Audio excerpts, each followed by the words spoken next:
Ken Maka, the A's manager, maybe noting that Zito's fallen behind Bernie Williams. 3 balls, no strikes here in the first inning.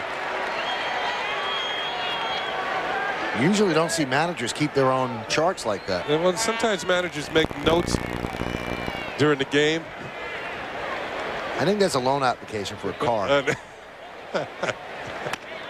There's a strike.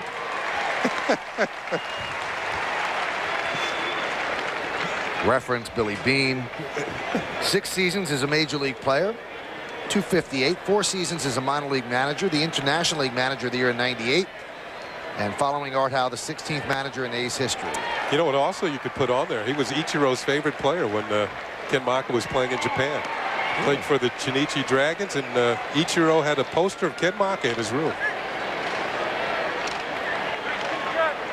Maka was always, the last couple of years, the next thing, the next big thing. Everybody thought he'd be a great manager, and that was one of the reasons that Billy Beane didn't mind sending Art Howe to the Mets, because he thought that Maka would be hired by somebody else, and he didn't want that to happen. So Maka is expected to be a very good major league manager. Billy Beane, of course, is the general manager of the Oakland A's. Let's see if they send Jeter with a 3-2 pitch on Bernie Williams. They do. And it's punched through the vacated hole on the right side for base hit. Executed beautifully. Jeter will go to third, and Bernie Williams is at first with a single. First and third, nobody out. Hey, Joe Torre had the right call on Bernie Williams as far as him swinging the bat better, right-handed. Last night, Bernie did not get the ball out of the infield. Went 0 for 5. Here's a 3-2 pitch. It might have been a ball, but Bernie able to fight it off. And watch Derek Jeter. This ball's going to go right behind him. Jason Giambi. Headed to third, and the Yankees are in business here in the first inning.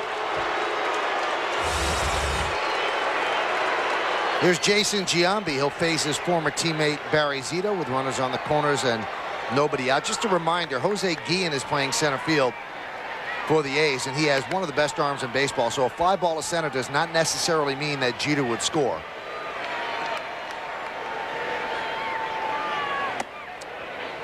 That'd be a good matchup. Jeter's speed against Guillen's arm.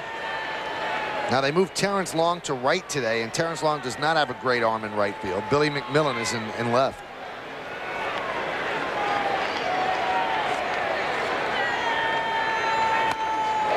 Little fastball by him upstairs, and the count 1-1. He's 3 for 24 since July 1st with runners in scoring position. Still leads the Yankees, though, with 83 runs batted in. He is always a lightning rod when the Yankees come back to Oakland. Fans still somewhat angry at him for leaving. But I've always been puzzled by that since the A's didn't want to sign him. So what do people expect a player to do? Retire? You see his work there with Oakland, 308, 187 ribbies, 670 or 187 home runs, 675 RBIs, an MVP here, and a second place finish in the MVP voting as well.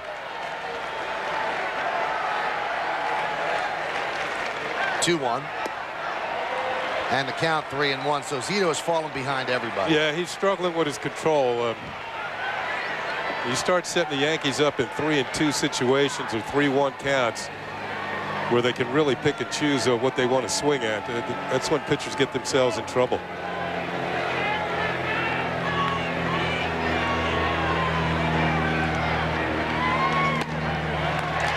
Bernie Williams with a delayed steal heads to second. Giambi takes a strike. That was very odd.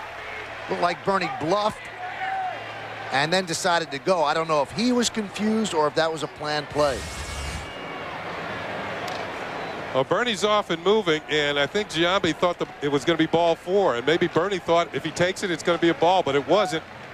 Now, the catcher, Melius, did not throw down to second base. So that's a stolen base for Bernie Williams.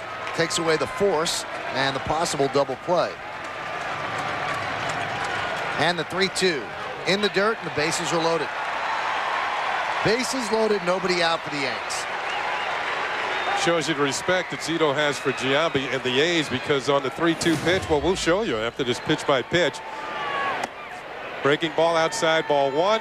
Fastball right on by him. A ball and a strike. This is outside, 2 balls and a strike, and changeup is low, ball 3. Fastball, there's the one that Bernie steals second. And then he curved him 3-2. And the bases are loaded and nobody's out.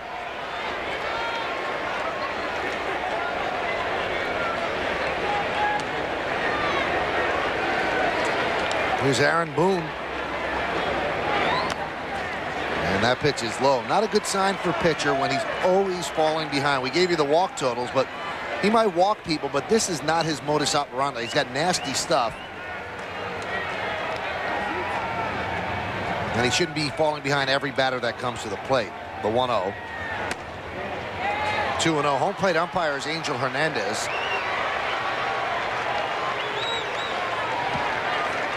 Jack Samuels is at first, Sam Holbrook at second, Paul Schreiber at third. You see Derek Jeter's at third for the Yanks, Bernie Williams at second, and Jason Giambi over at first. The Yankees trying to jump out to an early lead for Jeff Weaver. The 2-0. There's a strike. 2-1. Had a nice discussion with Aaron Boone before the game around the batting cage. He's very happy to be here. Maybe didn't expect to be hitting fourth today in Joe Torre's lineup, but you know, last season Aaron Boone was the Reds team MVP. 2-1. And the count now 3-1. Boy, tough situation. Bases loaded. No place to put Boone, so you don't want to walk him. And a 3-1 pitch, but you don't want to lay it in there and have a 4-0 deficit. So a lot of choices. Yeah, from a hitter standpoint, you want a pitch that you can hit hard. 3-1. Swing and a miss. Foul tipped it into the glove of Melius, and the count now full at 3-2. Yeah, that's the type of swing I like to see. 3-1. I mean, you want to put this in play hard, and you know, if he hits it, it's going to be at least a long fly ball. And the 3-2 pitch, foul back. And Zito not messing around with the curveball with the bases loaded. That was another heater, and Boone had another good swing. Great hitter with the bases loaded, 338 in his career, 22 for 65. One grand slam.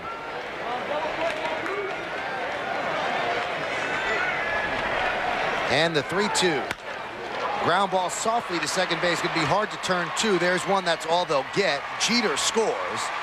Boone reaches on the fielder's choice, picks up an RBI, and the Yankees have a 1-0 lead. It appeared that Zito threw a 3-2 changeup and got it over to Aaron Boone, and Boone put it in play. And I think for the Yankees, by him hitting the ball so softly and staying away from the double play, gives him a chance to score on a fly ball. There's the off-speed pitch. Jeter going on contact from third. There's a force at every base, and the A's can only get the force on Giambi at second. Here's Matsui. Over a 300 hitter with runners in scoring position. And the first pitch is outside. Only one out here in the first inning, and Barry Zito has thrown 26 pitches already, which is almost a carbon copy of last night when Tim Hudson did the same thing. There's a strike. 341 with runners in scoring position for the season, and since June 5th, Matsui has really picked it up. 456 in these situations. That's about the time the interleague play started. 1-1. Hit sharply to second. Could be two. There's one. And there's two. All things considered, Barry Zito didn't have that bad of an inning. So a 4-6-3 double play ends it for the Yankees. They score 1 run, 2 hits, no errors, and because of the double play, 1 man left on base. So the Yankees score 1, the Athletics coming to bat.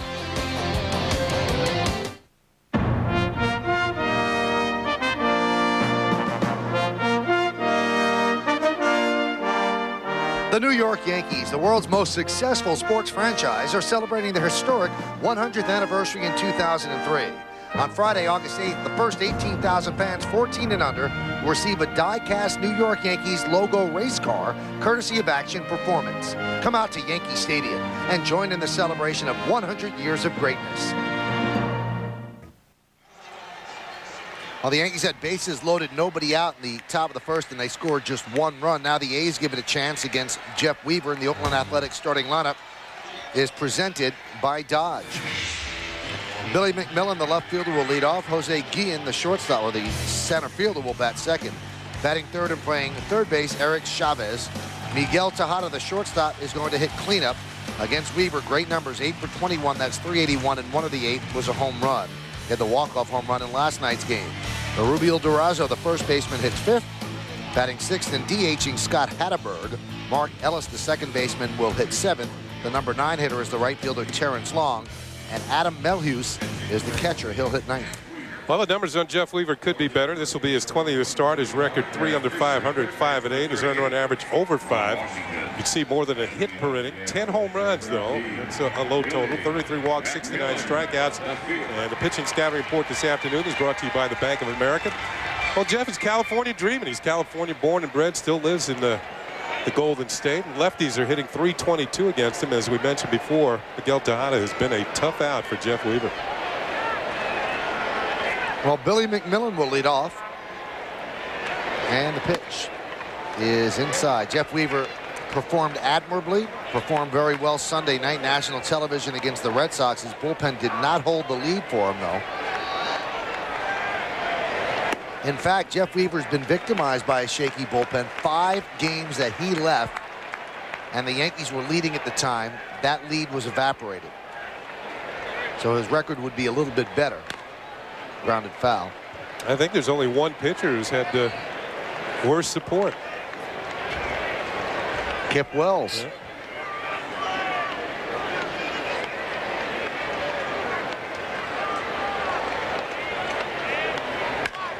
Line drive, base hit over the leaping try of Aaron Boone into left field. So McMillan leads off with a single. Kind of an awkward swing by McMillan, but he got the job done. McMillan's success this year has been primarily as a pinch hitter, but watch, it's kind of an excuse me swing. It's one way of doing it. I guess it's the results, all that counts. Kind of a chopping type stroke, but the base hit got good wood on it, lined it over Boone at third, and the McMillan is on.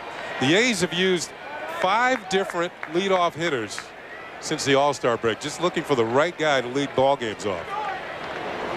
Pitch to Jose Guillen is skied to right field. Giving chase is Ruben Sierra toward the line. He'll make the play for the first out of the inning as McMillan heads back to first. One thing to watch as this game goes along. Right field here in Oakland, late in ball games, in afternoon games becomes the definite sun field. And I am talking from experience. It was no fun playing out there late in the afternoon. Center field can be a problem too.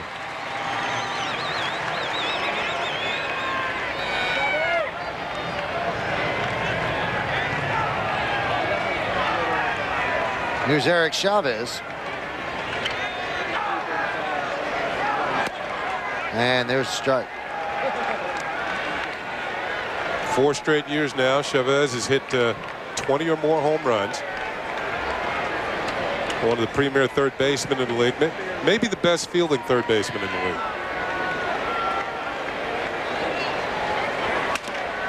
Sounds like a broken bat. And also a foul ball.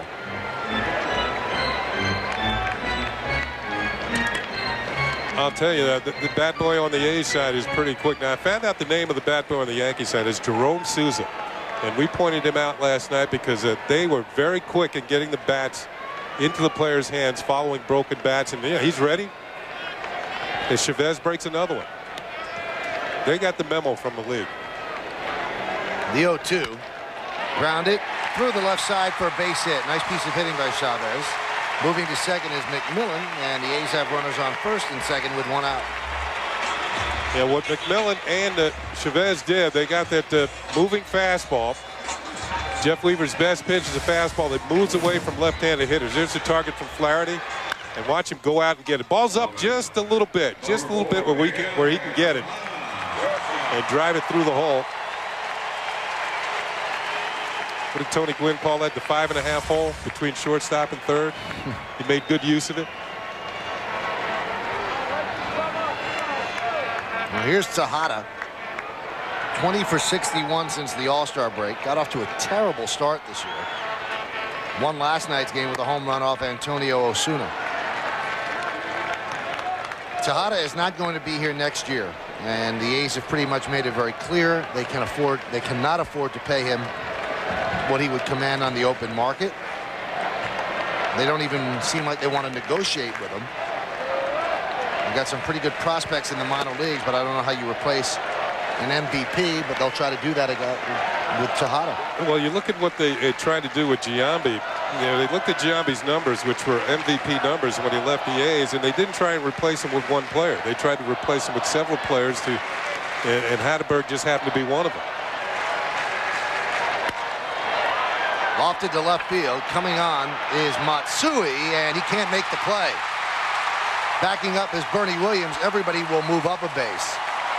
Matsui was fooled by a big swing, and the ball was off the end of the bat, so Matsui took a step back. He hardly ever makes those judgment mistakes out in left field, and then couldn't make up enough ground to make the catch. You're right. This is one of the first times this year, probably the first, that I've seen Matsui make a mistake defensively in the outfield. Maybe he was thinking back to last night when Tejada had a pretty big swing and the ball went to seed. So he had a big swing here, but it was off the end of the bat. He took a false step backwards and then couldn't recover. The ball drops in, and he actually plays this into a base hit. And Flaherty immediately goes out to the mound and tries to settle down Jeff Weaver. Here's Tejada's reaction, thinking he's flying out to left field. And instead, he got a base hit. Ran down to first base like Benji Molina. Benji, the catcher for the A's, who is not very fleet of foot, but at least he's going hard. So bases loaded. Both teams have loaded the bases here in the first inning. Yankees got one run out of it. Bases loaded, one out. Here's Durazo. Low and inside. You know, Michael, we've watched Jeff Weaver all year long, and he's right in one respect. Things seem to happen when he's on the mound. Whether it's the bullpen blowing his leads or, you know, plays like that defensively that should be made that are not happening for him this year. Might be a number change in the offing or something. Well, there's some pressure that's been released from Weaver, and that pressure has to be he wasn't traded. And I'm sure that was hanging over his head. There were a lot of rumors that the Yankees would be dealing Jeff Weaver, but they held on to him. Now, you could always be traded after the waiver deadline passes, which is a possibility, especially because Jeff makes some decent money next year. People might not want to put a claim in for him because the Yankees might say, okay, you can have him. But in all likelihood, he's going to stay here, and the Yankees need some young pitching next year. And Jeff Weaver is in their plans in that way. They still believe he's got good enough stuff to be a big winner. 1-1. Count 2-1. He's in the same situation that Zito was in the top half of the inning. Now, if he can get out of it with allowing just one run like Zito did, it's a big plus.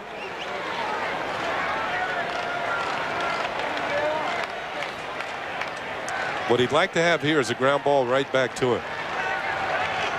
Go to home for the fourth and then on the first for a double play. Breaking ball is inside, and the count 3-1.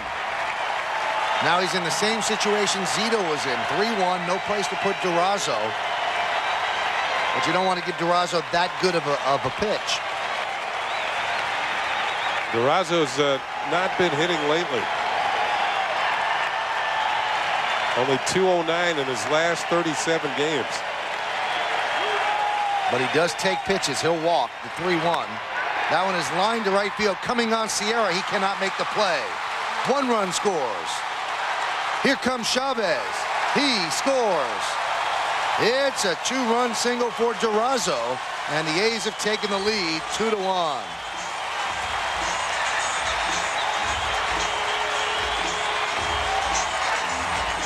Now, by falling behind on the count to Durazo and getting into a fastball count, that ball's right there to be hit hard. Solid line drive to right field, had some overspin on it. The ball drops in front of Sierra for the base hit. He does a good job of keeping the ball in front of him.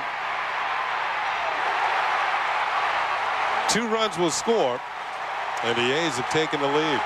And Mel Stoudemire's out to the mound to talk to Jeff Weaver. Here's another look at the pitch. By missing with the breaking balls, he set up a fastball count. And these are major league hitters. They're not going to miss it. You think Sierra had trouble with the sun out there? No, not with the sun, but it was an overspin line drive. That was a tough chance.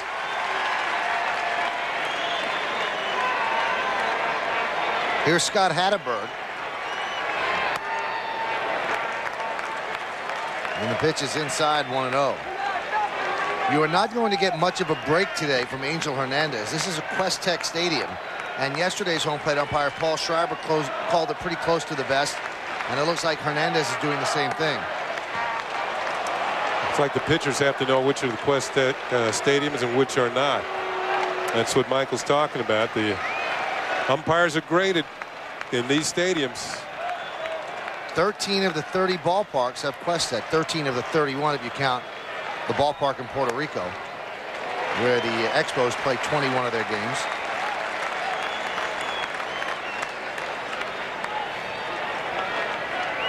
You know what would be interesting to see what the batting averages are in the Quest Tech Stadium as opposed to the ones without. You know, how they vary, how much, and if they do so. I could guarantee you in these stadiums there's more walks. I think you'd be right. Yankee Stadium and Shea Stadium are both Quest Tech stadiums. Quest Tech, in case you don't know, is a computer system that digitally grades the umpires because they have a computer readout of what's a strike and what's not a strike and what should be called one, and they review it on a CD after a game. 3-1. Popped up. A lot of foul territory. Boone is there. Can't see it, and it falls untouched.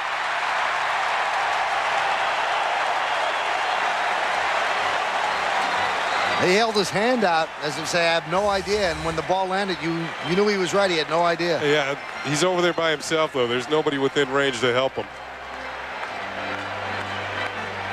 Right now, it's the left fielder and the third baseman and shortstop. But later on in the game, it's going to be the right fielder and the center fielder. And Jeff Weaver, there's the body language that tells you that things aren't going his way early in the ball game.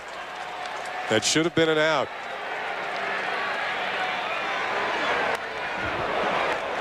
So there are two plays that should have been made in this inning.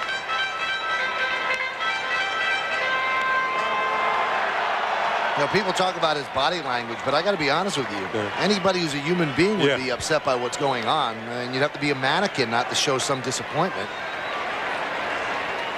The 3-2 walked him, bases loaded.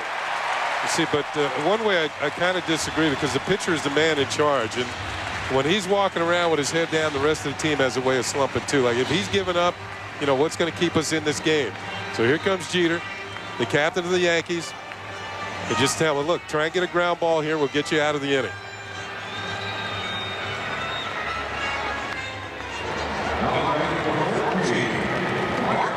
And here's Mark Ellis. Yankees trail 2-1. We're in the bottom of the first inning. Bases loaded with A's again. Again, just one out. And there's a strike. I mean, if you're Derek Jeter, he might have said to Jeff Weaver, get him to hit a ground ball to me.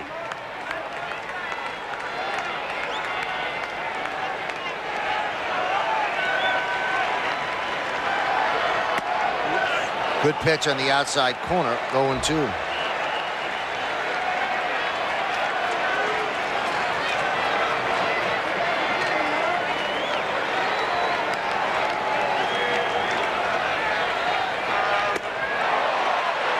That is a big, big strikeout for Jeff Weaver, 2 away. Well, we talked about how Ellis is one of the players in the offing for leading off. He took pitches right away. Breaking ball strike, fastball to the corner for a strike, and then a big sweeping breaking ball for strike 3.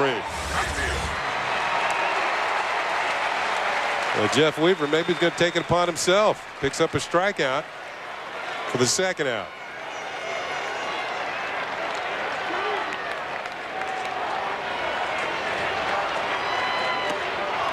Breaking ball for a strike to Terrence Long.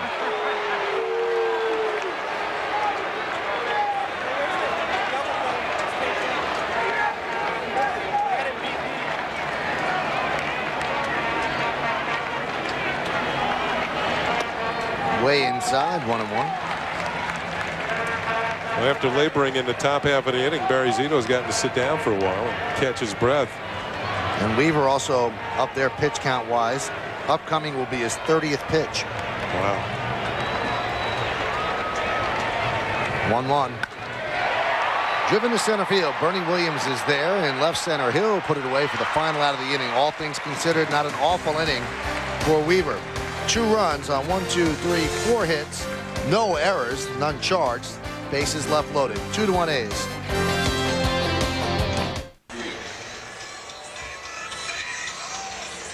Tomorrow night at 7:30 on Yes, go inside the pinstripes with a look at the life and career of Yankees legend Reggie Jackson on an all-new episode of the Emmy Award-winning series Yankeeography. He's a fan favorite and a Hall of Famer who provided some of the most memorable moments in World Series history. See the story of Mr. October on Yankeeography Reggie Jackson, premiering tomorrow night at 7:30 right here on Yes. His career started here in Oakland. That was before the game. The 30th anniversary celebration of the 1973 Oakland World title. Pitch to Ruben Sierra's outside. Reggie was the MVP during the regular season and the World Series that year, as he beat the Mets in the World Series, 7-gamer. Reggie cut his teeth as Mr. October here in Oakland. He won 3 World Series here, all in a row, 72, 73, 74, and then he won 2 World Championships with the Yankees in 77 and 78.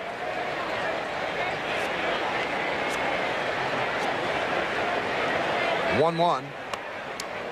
You know, we talked about how the game has changed over the years, and Reggie led the league in home runs that year with 32 and led the league in runs scored with 99. Those are half-season totals now. Carlos Delgado's got, what, 31 home runs now. Giambi has 30 with 2 months to go. It's a different world. It's a different game.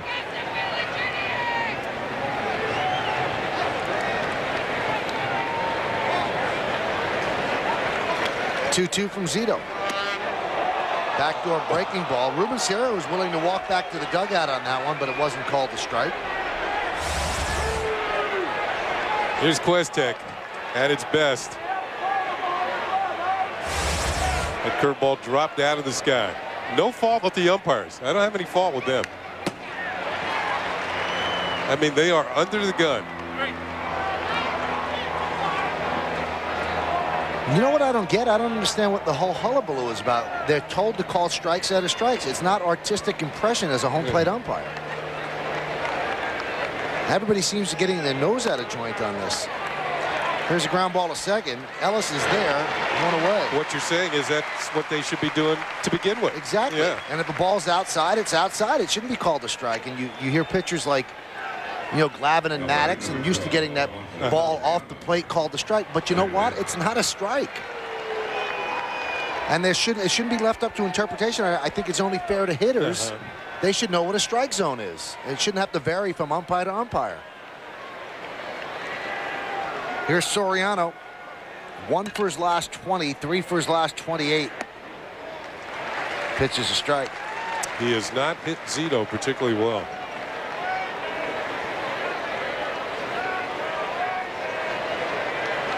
He's 0 for his last 15. And there's a ground ball, base hit up the middle for Soriano. Did he need that?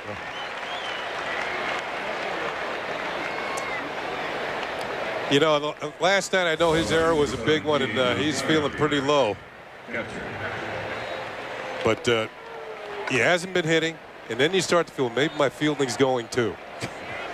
I can't make the play, and I talked to Willie Randolph before the game. Here's the error last night that led to the tying run in the 8th inning. Willie said, you know, sometimes you get a little lazy. You got to get out there and squeeze that ball like it's, you know, it's the 7th game of the World Series. But Joe Torre said it did a really smart thing after the game, because I asked him before this game, Soriano's mind is so cluttered right now. He's thinking so much, and he says he's never struggled like this. He said, I asked him, how do you get him out of that? Flaherty hits a line drive to Chavez across the diamond, not in time. And he said, you know what you have to do? You have to make him feel good. He said you have to make him feel less pressure. He said, so when we walked into the clubhouse yesterday after you made the error and had a bad time at bat, he said, there's better days than this ahead. Don't worry about it. He said you tried your best. And that's why Torre's very good in the clubhouse with these guys. Yeah, I talked to Soriano before the game, and he said, you know, And even he said, maybe it won't be today, but I'm a good player and I'm going to come out of this. Yeah, he has the capabilities of being a great player. And you talked about his mind being cluttered. You have to think positively each and every time you step into the batter's box, or else it's not going to happen.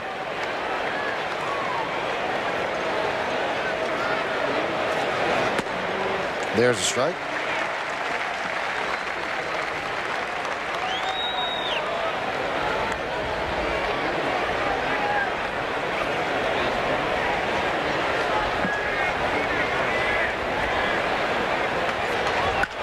Line drive to center field, a base hit for Zeal, and a rare start for him. Soriano moves to second. The Yankees have runners on first and second with 2 outs. There's 3 solid shots in a row off Zito, and only the one by Flaherty was caught. And that one by Chavez, the third baseman. So it hasn't been easy going for Zito this particular season with a record of 8-8. It's hard to do when the league's only hitting like .219 against you. And also hard to do when your team is 63-46. It tells you that he might be the pitcher this year is not getting much in the way of run support. Pitch to Derek Jeter's high. Started off well enough in April, then 500 in May, 500 in June. He had a bad July, 1-3 with a decent 3.24 ERA. A lot of no decisions. They have Soriano picked off. Throw back is not in time. It goes into right field. Now Soriano will go to third. Zeal will go to second. And that's a little Alphonse Gaston for the A's. Zito made a wrong move throwing to third. He should have run right at Soriano. That's where he messed up the play. Ken Maka, all he can do is look out there and smile. And Joe Torre feels fortunate that there was not an out on this play. Soriano gets back to second, and Michael's absolutely right. The throw to third was the wrong thing to do. Now the Yankees have 2 runners in scoring position instead of 1. Zito had him dead to rights. Soriano was thinking about third. Here's where Zito should have run right at him, forced him to go one way or the other, then make a shorter throw. The longer throw to third enables Soriano to start back to second. Chavez trying to get him there, throws the ball away. This has not been the best fielding display by both teams. No, you don't put this one in the time capsule. So that's an E5 on Chavez. And there's a strike to Jeter.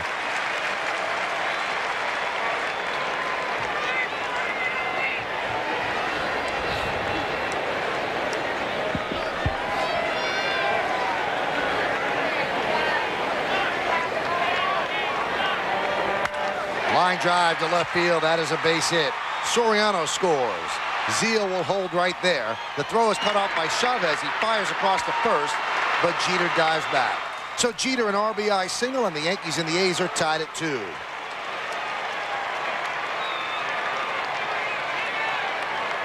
Now the fielding lapse comes back to haunt the A's as Derek Jeter, who's been one of the best hitters in the league with runners in scoring position, now over 350. And hangs out another solid line drive hit. Man, this has gone on for more than a month now. And the game is tied. In his last 24 at-bats, he has 12 hits. And I could figure that one out. That's 500. He's also a 350 hitter with runners in scoring position before that single.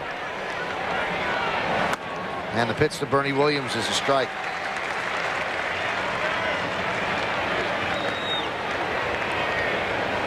Yankees 2, A's 2, 2 runners on. 2 outs. Balloon gets loose out in right field.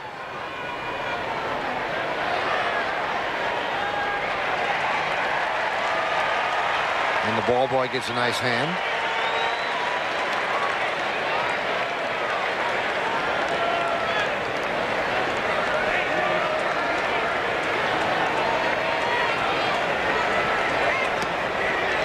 Bernie single through the right side. That was in the first inning. Now, for some strange reason, especially for a left-hander, you can steal off Zito. 8 of the last, or should I say now 9 of the last 10 attempted stolen bases were successful. Not a good rate for the pitcher. Bernie already stole second in the first inning. Must be getting good reads on his move to first.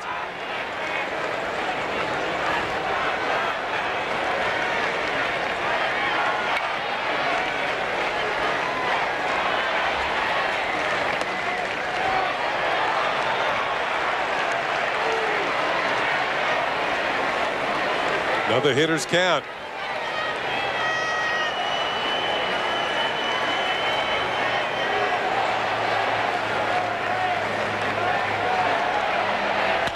Line drive, base hit past the diving Tejada into left field.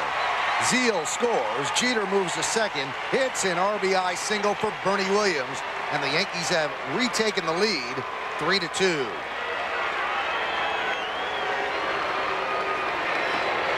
What did Joe tell you? That Bernie's swinging better right-handed? Yep.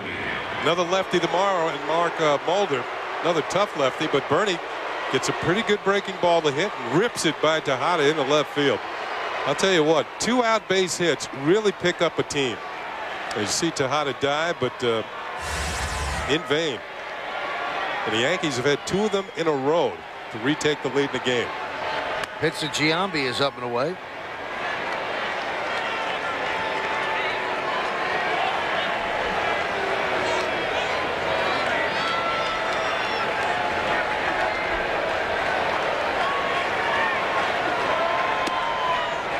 And the count 2-0. Zito in his last 5 starts 0-3 with a 3.41 ERA. He's already thrown 50 pitches, 29 strikes. Yeah, not a good ratio of strike ball. They're just 8 more strikes and pitches out of the zone. Long drive to right center field. Going back long, looking up. See ya! A long 3-run home run for Jason Giambi, and the Yankees lead 6-2.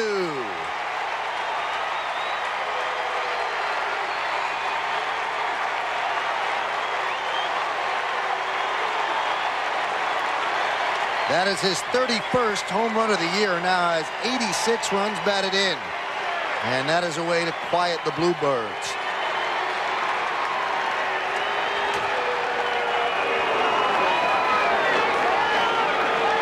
Up until this swing, Jason Giambi had never had a hit against his former teammate. He was 0 for 7 against Zito. What a way to put him into the hit column.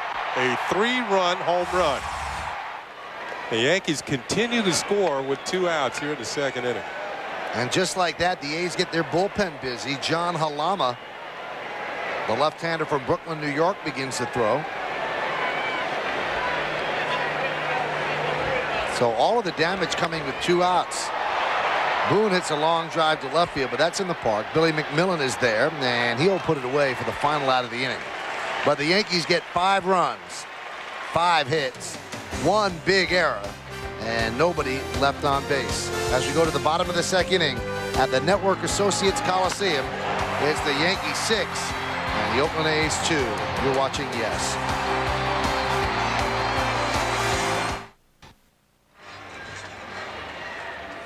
Hey, tonight after the postgame on Yes, it's a battle of the boroughs when the Brooklyn Cyclones storm into Staten Island to take on the Baby Bombers. Catch the excitement as the Yankees single-A farm team takes on the Mets single-A farm team. Join Bobby Mercer and Bob Papa for the Brooklyn Cyclones against the Staten Island Yankees tonight after the New York Yankees postgame right here on Yes. Adam Melhuse fouls it away. A battle of the boroughs tonight, huh? All right. Bobby's there right in the middle of it. Bobby's a busy man. Did the 3 games in Anaheim, got on a flight, headed right to Staten Island. There's a strike. Melhuse has been used at several positions, including catcher. He's played some left field. He's played some third base. Switch hitter. Back up to Ramon Hernandez, who caught last night's game. Both managers going to the backup catchers today. Day game following a night game.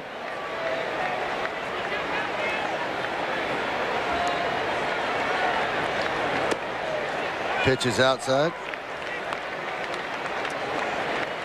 Malyu's he's had 8 hits, 6 of them been for extra bases. Jorge Posada looking cool in those shades. And the 2-2. Line drive to left field. That is going to be butchered by Matsui as it rolls behind him. And we'll see how they score. It'll probably be a double. Not an easy play.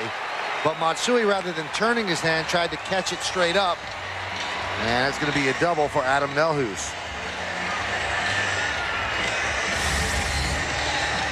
Tough play for Matsui. Actually, you know, you get the players in the opposing dugout yelling, "Put your glove on that foot."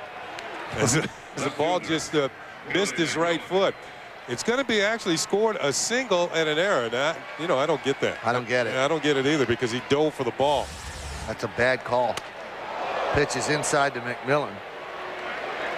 What was he supposed to do? Kick it with his foot to stop it after he dove for it? Yeah, if it's a single, then it's a double. It's yeah. either an E7 all the way or it's a double. Well, that's base hit. Fouled away. Matsui maybe having his worst afternoon in the field that we have seen all season. You're not going to forget the Network Associates Coliseum. Sun's tough. And he's had a couple of, you know, a false step out there and then a difficult play. You know, after a while in the outfield, you begin to think, I don't want the ball hit to me. And looking at that hand, maybe jammed a finger trying to make that catch.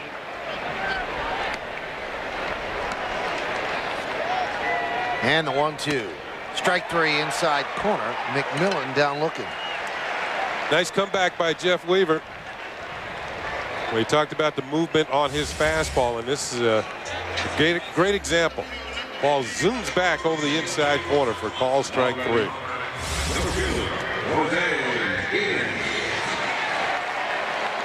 Here's Jose Guillen, still looking for his first hit as an A. 0 for 4 yesterday, fly it out to right in the first inning, so 0 for 5. There's a strike. Guillen is having a very good year in Cincinnati. He's been with Pittsburgh, Tampa Bay, Arizona, Cincinnati. He was released by the Rockies before getting to the big leagues.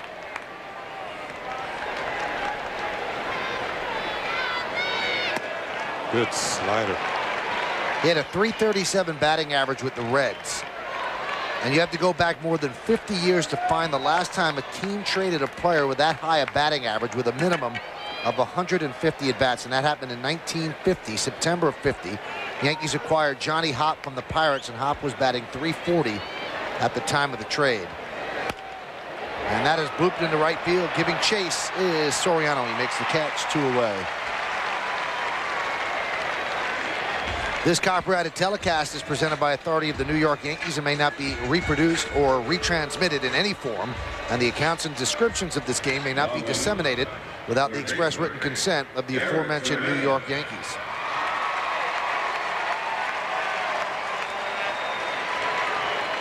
A lot of Yankee fans here, and that seems to be the case wherever they go. A lot of Yankee caps. The A's are well represented as well. Here's Eric Chavez. 1-0. You mentioned all the big crowds the Yankees have played to on this road trip, and started in Boston. Coast to coast. They pack them in. 7 games so far in this trip, 6 sellouts yesterday. A very big crowd for Oakland, almost 42,000. And that's 16,000 over their average. But they sold out the 3 games at Fenway and sold out the 3 games in Anaheim. And the Yankees are the best road draw of any team in baseball.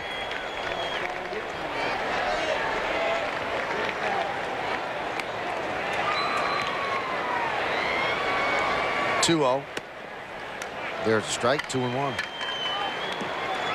Michael, did you see the note about the Yankees and their pitching, that this last 5-game stretch they had allowed 2 or fewer runs in each game? The second time they've done that this year. Well, earlier this year they had a 7-game stretch where they allowed 3 or fewer. That was during that same 5-game stretch early this year. And Jeff Weaver won 2 of those games. That one is lined to right field. Giving chase is Sierra. That ball is going to be off the top of the wall. Melhus scores. Moving to second with an RBI double is Eric Chavez. And it's going to be one of those days. Yankees 6, A's 3.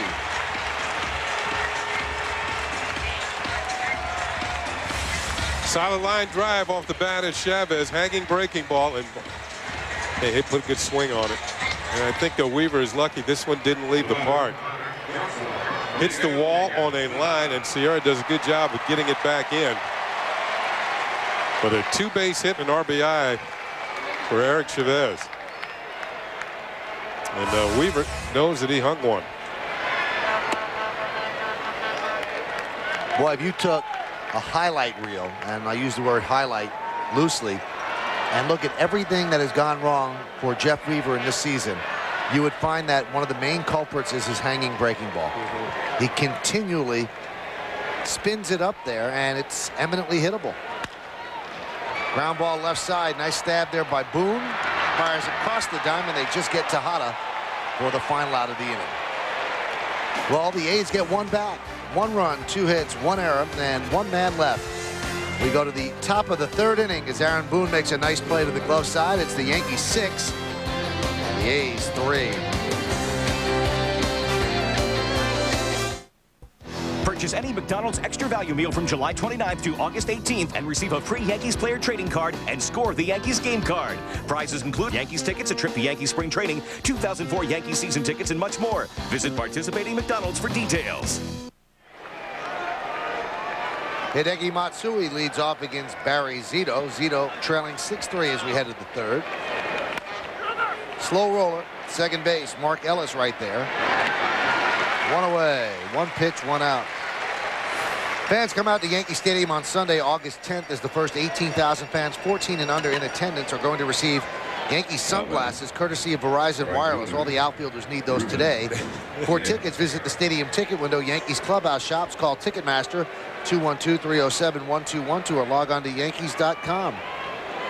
Isn't it like a blue invisible man there? Those shades are cool. Those are the type you can wear at night. Exactly.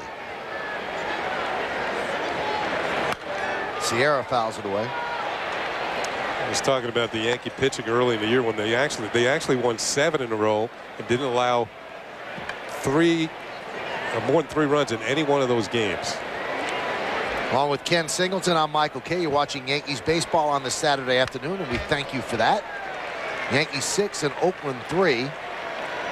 So far on this road trip, the Yankees are 4-3. And tomorrow's the final game. So today, the penultimate game of the 9-game trip. Yeah, that's the difference between that earlier trip. The Yankees won 7 in a row. Of these last 5, they've only won 3 of them. So it shows you they haven't been scoring at the rate they were back in April.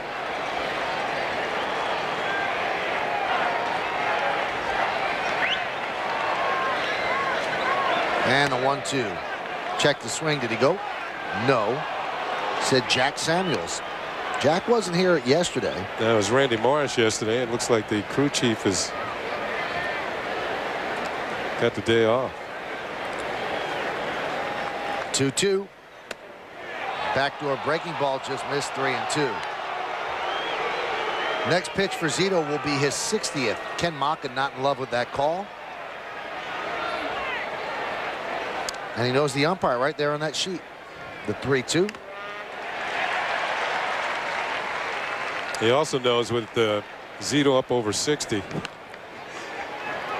it's going to be a bullpen day. Yeah, he just knows the name, so he could just scream out, "Angel, that's terrible."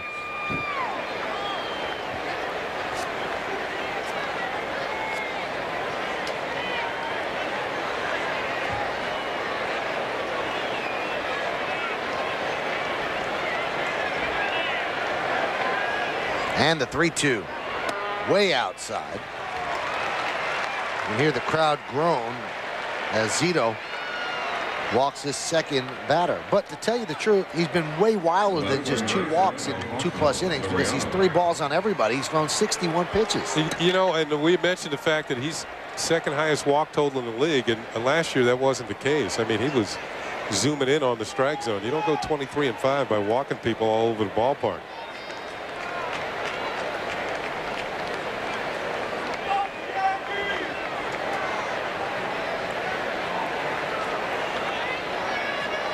Here's Soriano. Swings at the first pitch and pops it up. Behind the plate and out of play. Zito has a very interesting background. His dad, Joe, and you see his current ranks in the American League. His dad, Joe, was a composer for Nat King Cole. And he worked with Frank Sinatra and Sammy Davis Jr. His uncle is Patrick Duffy, known to most as the guy who played Bobby Ewing on the TV show Dallas. And Barry Zito is one of those kids that you could say was raised to be a pitcher. He was born, he has a birthmark on his left hand. His mother looked at the left hand and saw the birthmark and said that means he's going to do great things with this arm.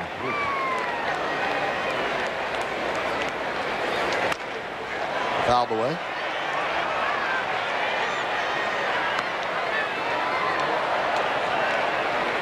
In fact, Barry's dad, Joe, there's the birthmark right there, actually quit his job at the age of 57 to focus on the baseball career of his son.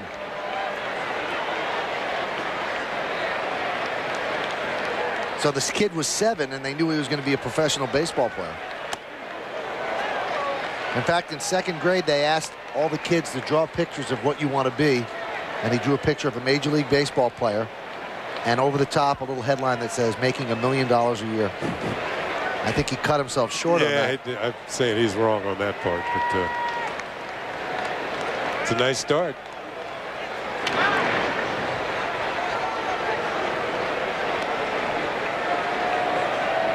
It's nice when you can live your dreams out and bring them to fruition. And all started with that left hand.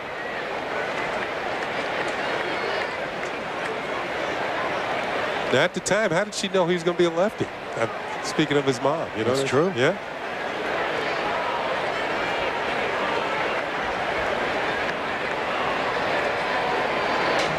Breaking ball, strike 3. Nasty pitch by Zito. 2 down.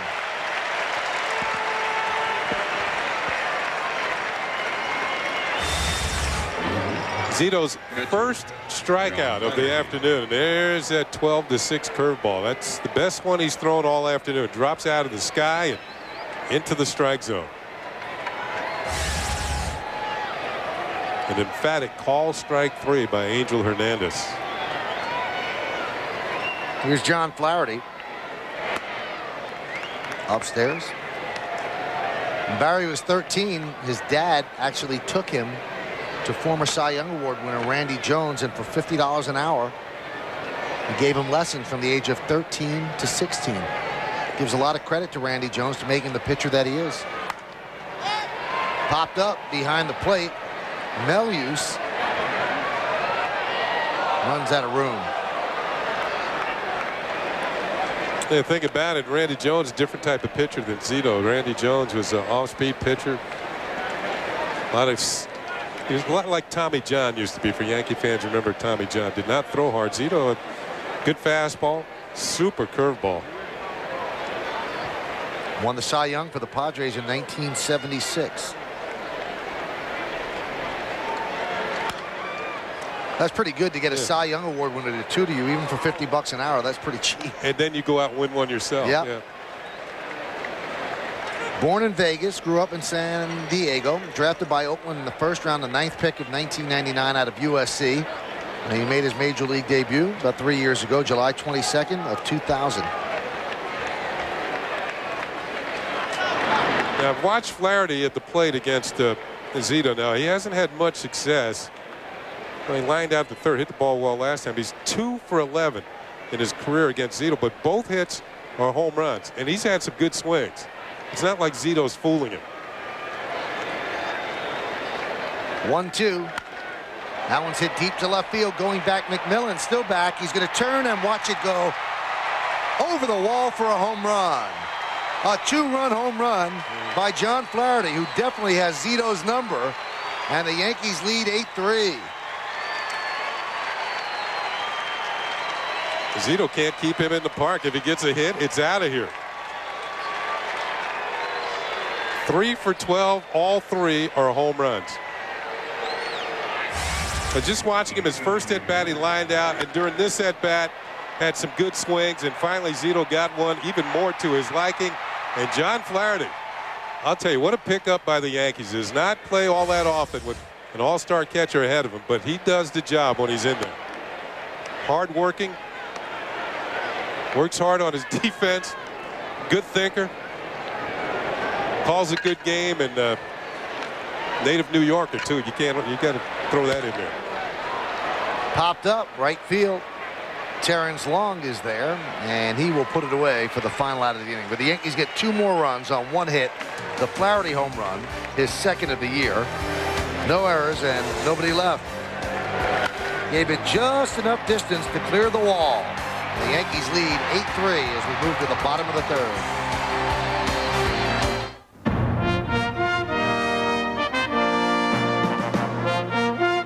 Commemorate a century of baseball excellence with 100 Years, the official retrospective of the New York Yankees. From Murderers Row of 1927 to the modern dynasties, here is an inimitable portrait of America's team. Just $50 at Yankee Stadium or by calling 1-800-GO-YANKS. Also available at leading retailers nationwide.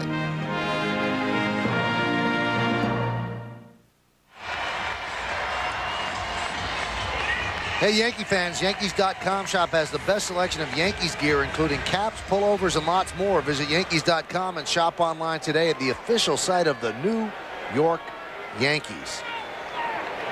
Well, the Yankees have certainly scored enough runs for Jeff Weaver. They've given him 8 runs over the first 3 innings against the defending Cy Young Award winner.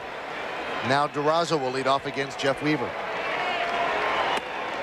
There's a strike. John Halama is warming for the A's in their bullpen, so that would mean that Zito's afternoon is done.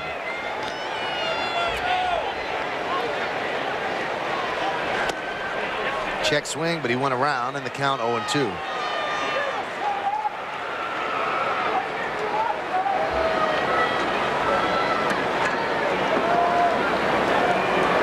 Kid from Brooklyn, John Halama.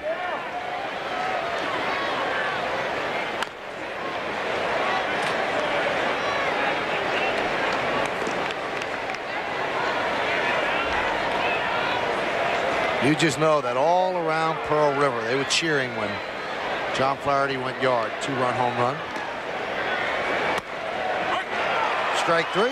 Durazo down looking.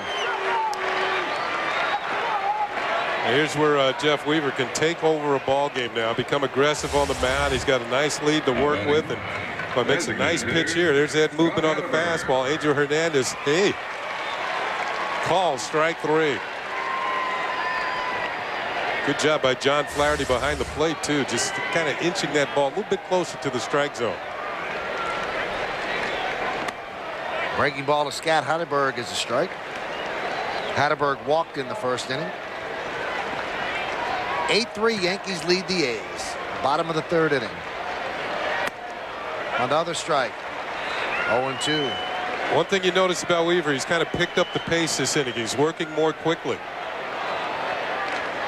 A nice flow going here.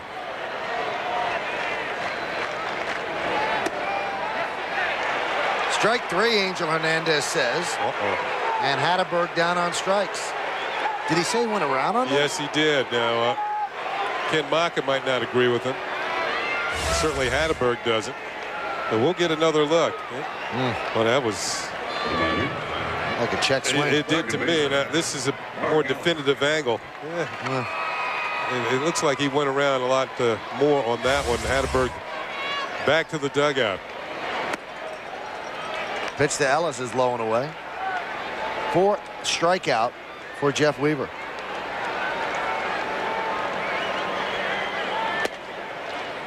Working quickly and throwing strikes. His pace really has picked up. Obviously buoyed by the Yankees' offensive outburst here on this Saturday afternoon. And I'll tell you what that does to a hitter when you're in the box against a pitcher who's ready to throw the ball. It gives you less time to get set. You feel like he's coming right after you. Line drive, base hit to left field. So Mark Ellis is 1 for 2. A 2-out single here in the 3rd. Ellis had a couple hits last night, and this hit this afternoon. His career-high hitting streak continues. It's 10 in a row now for Ellis. Last night we saw him in the leadoff spot. He's dropped down to 7th.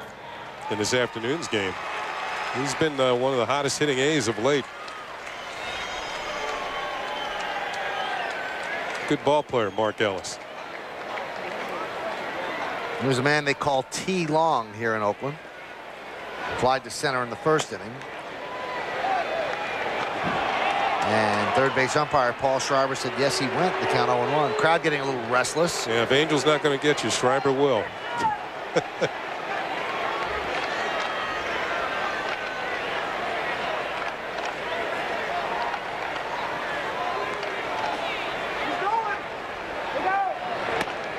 Strike on the inside corner. Throwing quality pitches this inning. The count 0-2. Long stepping out, adjusting the Velcro on the batting gloves, trying to throw Weaver off his pace just a little bit, break the rhythm. Yeah, that's a hitter's trick. Slow the pitcher down. The 0-2. Missed inside, 1-2.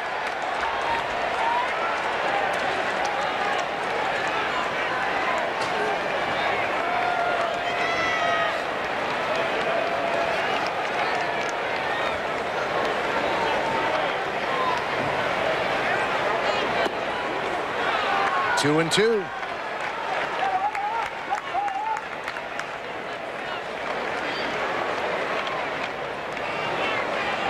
Crowd of over 40,000 on hand here at the net.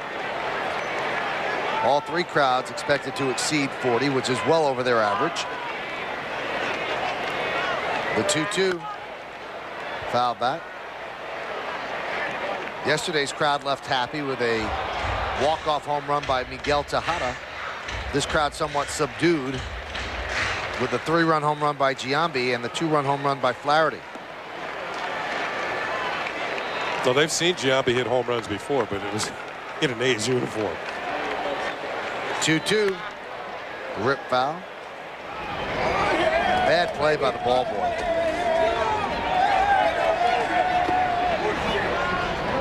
Skippy makes that play in New York. There's Jerome Souza, the bad boy. Maybe he, you know, as well as he's done as a bad boy, maybe they'll put him down the first baseline. You know, the way he's going to the Bat Boy Hall of Fame. That one is driven to right center field, giving chase is Sierra. He cannot get there. It's one hop up against the wall. Mark Ellis rounds third. He's going to score. It's an RBI double for T. Long. And the Yankee lead is now 8-4.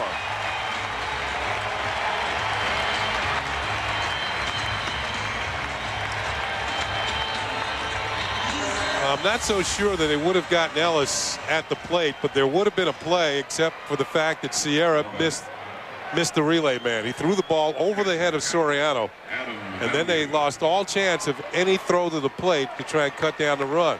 Now, he does a good job right here, comes up with it quickly, but here's the relay throw, and Soriano can't get it.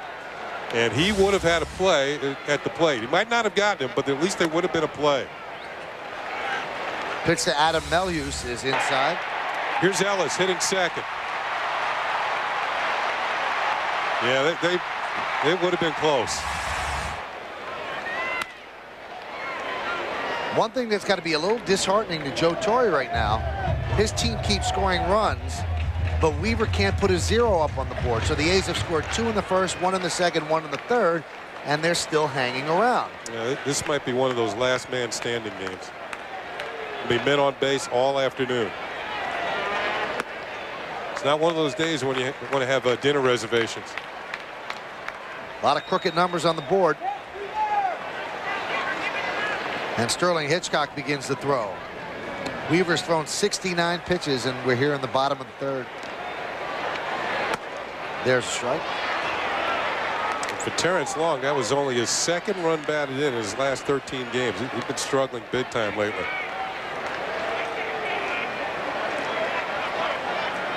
'44th run batted in this year.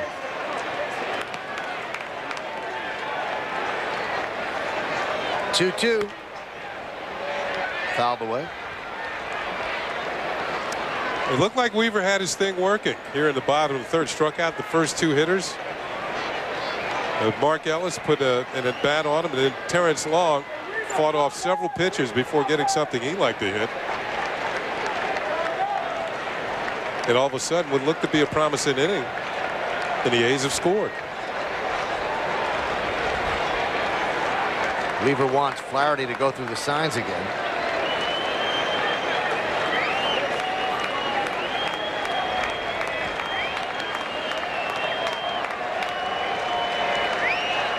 Two-two.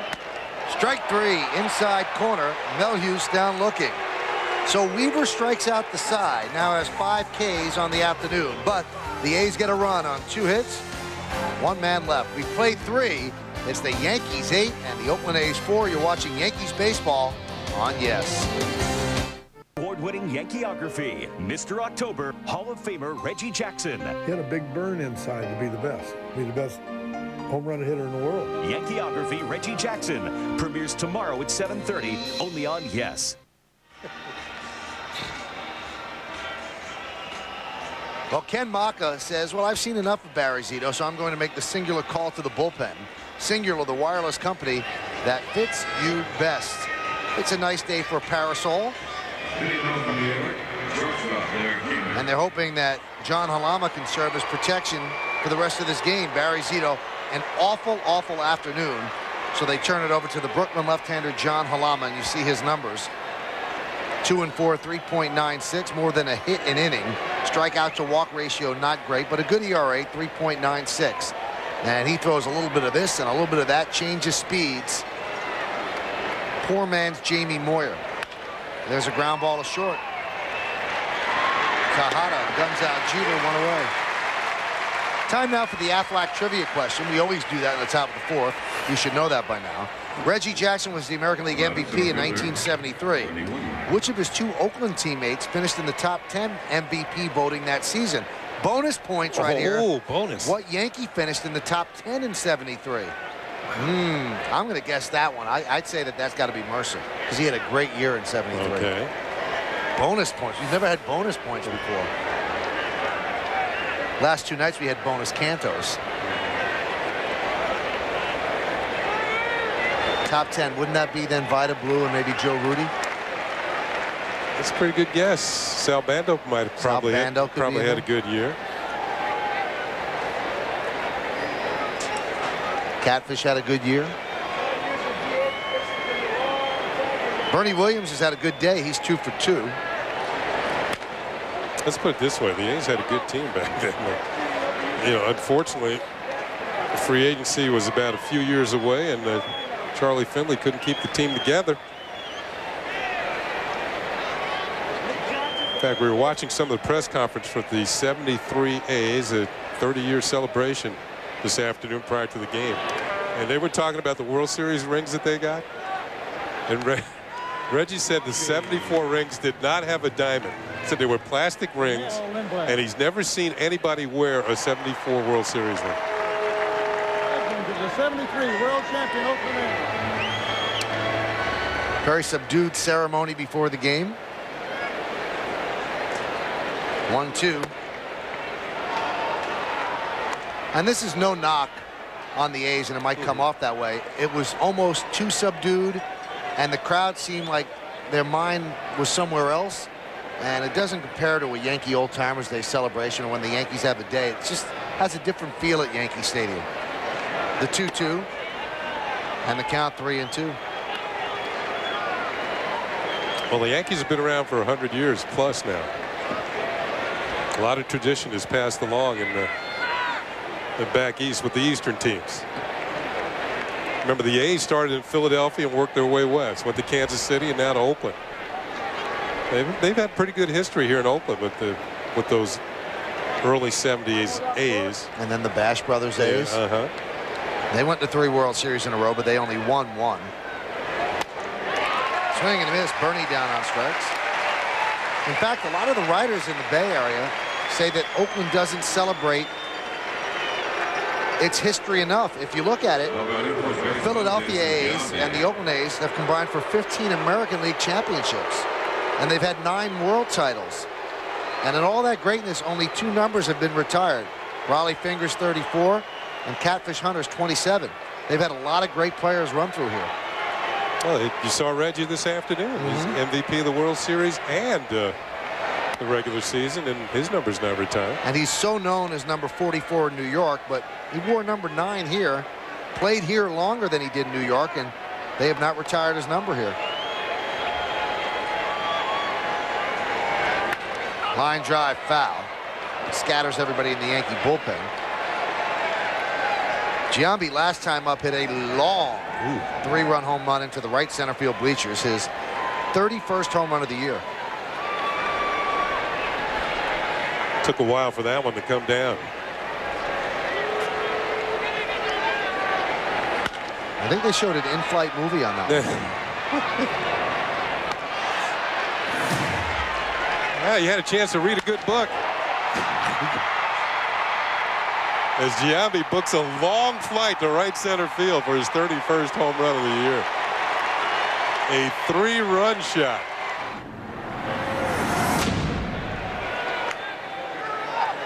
Zito hanging around to watch. Grounded to first. Durazo fields, he'll take it himself, beats Giambi to the bag. And the Yankees are retired 1-2-3 for the first time all game. We go to the bottom of the 4th. It's the Yankees 8, Oakland 4. You're watching the Yankees on Yes. Yankee fans, this is Michael Kay. Talk New York sports with me middays beginning at 10 on 1050 ESPN Radio. And on Wednesdays, listen at 12:05 for the Yes Network Yankee Report. Only on the new sound for New York sports. 1050 ESPN Radio.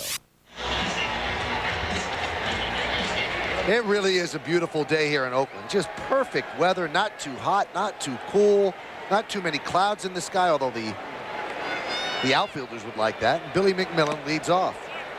There's a strike. So Jeff Weaver, who looked down into the bullpen last inning and saw Sterling Hitchcock warming, he's got an 8-4 lead. He doesn't want to give up this ball.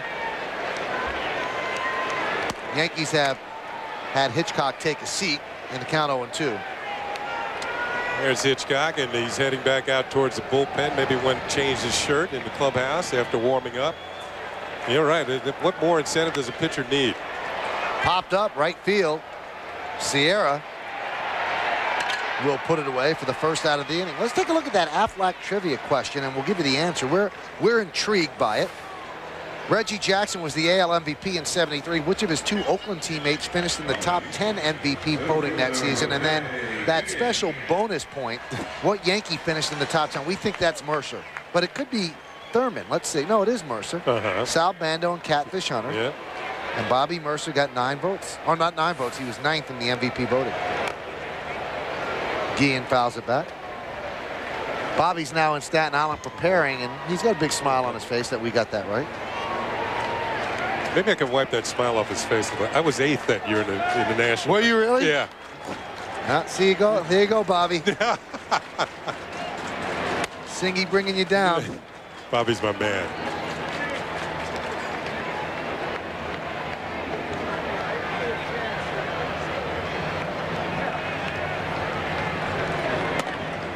There's a strike. That was my first really good season in the major leagues.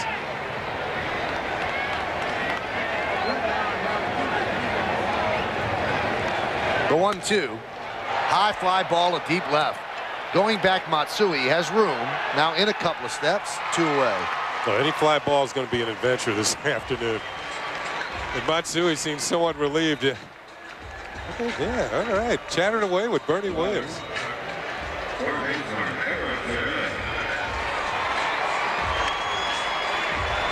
And his sunglasses at a premium. You know what's weird, though? I think that Ruben Sierra has his sunglasses on his hat. The other 2 guys are wearing them. Ruben's going for the whole style. Well, I don't think right field is affected as of yet, but I guarantee you when you get towards maybe the 7th, 8th, and 9th innings, who's ever playing right field is going to have sunglasses on. Not on their hat, on their eyes. Yeah. It's a good look, though. I've never understood that. It's not exactly like the flip downs, Ken. If you need the sunglasses, you don't have time to pull them off the hat and then put them on your eyeballs. There's the more conventional style. Jeter with the shades on at all times. There's the old-fashioned flip downs. Those are the kind of go back to the 70s. His grandfather gave him those. Aaron Boone's been around the game a long time. There's a strike.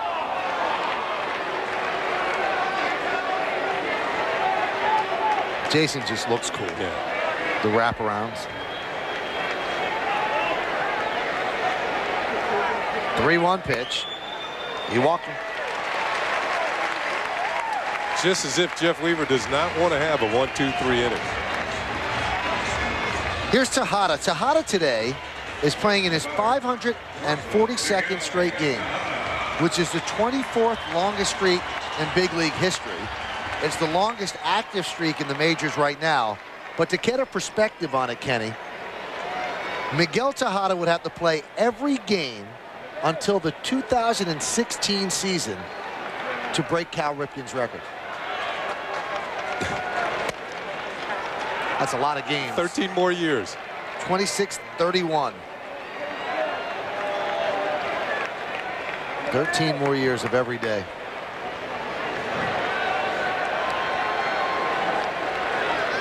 But every great journey begins with a step. Yeah, well, and somewhere in there, during that streak, Ripken was at what, 542? That's right.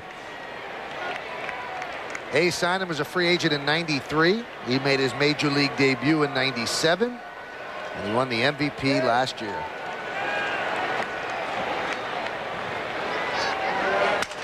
Broken bat, soft ground ball at third. Aaron Boone there across the diamond, and that'll do it. Tejada is the final out of the fourth.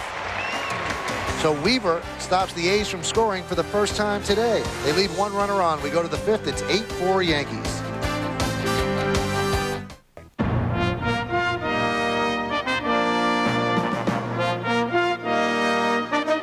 The New York Yankees, the world's most successful sports franchise, are celebrating their historic 100th anniversary in 2003. On Saturday, August 9th, the first 18,000 fans 14 and under will receive a Pokemon plush toy courtesy of Pokemon Center, New York. Come out to Yankee Stadium and join in the celebration of 100 years of greatness. I'm Fred Hickman. The studio update brought to you by Nissan and your Nissan dealer. Wild won at Shea this afternoon. After trailing by as much as 10-3, the Mets get within one. Cedeno tags Pedro Borbon with the 2-out single to left, and the Mets down 10-9 in the ninth. But Esteban Yan saves the day as he gets Vance Wilson to fly out. Cardinals win it 10-9, back to Oakland. Thank you, Fred. Boy, the Cardinals are struggling. Their pitching is in a shambles. Their bullpen's somewhat shaky, but they've managed to beat the Mets the last 2 days. Yankees are beating Oakland 8-4, top of the fifth. Aaron Boone leads off. And the pitch a little bit low. Yeah, the Cardinals have a great offense, though, led by Louis Pujols, I should say. Albert Pujols, yeah. Louis Pujols did not quite hit as well as Albert. And didn't manage the Tigers that well either.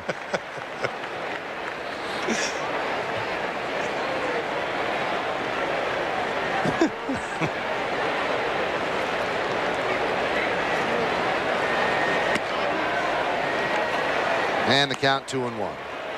Halama started out with the Mariners, and he started in the rotation with the A's this year, but he has been moved into the bullpen. And the count now 2-2. He was part of that deal coming from Houston. When the Mariners decided they couldn't sign Randy Johnson, they moved him on to Houston, and got 3 good players. Freddie Garcia, Halama, and one other. Carlos Guillen. Yeah. And that was a good trade. 2-2. Swung on a miss. I was reading the Seattle papers online this morning, and they are in an uproar over the comments of Jeff Nelson, who said this team doesn't do anything to get better, didn't try to get anybody, who's afraid to add money. And then Nelson actually apologized today to the front office for not what he said, but that he said it. And then the front office answered back and said, this is a business. He said, we can't give the fans everything they want. We have to keep within a budget. And we are not going to add salary willy-nilly. He said, we think we have a good enough team to win the way it is.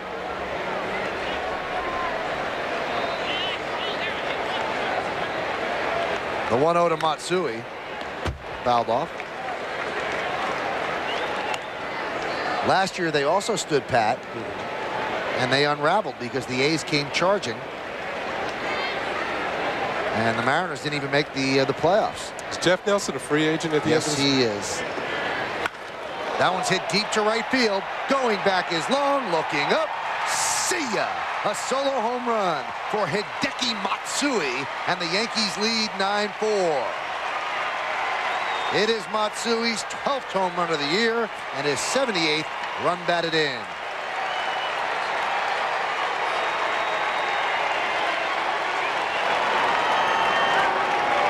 Well, Matsui's first hit in this series goes for the distance.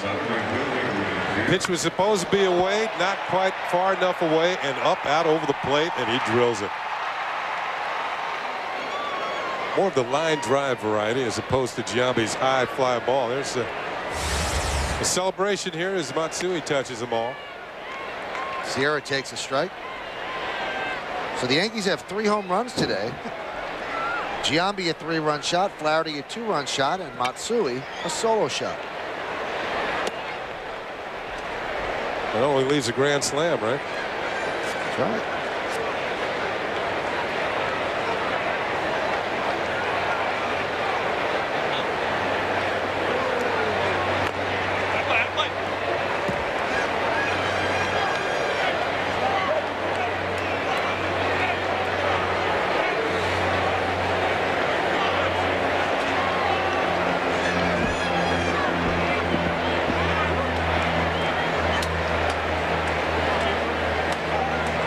One-two, popped up. Durazo, 2 away.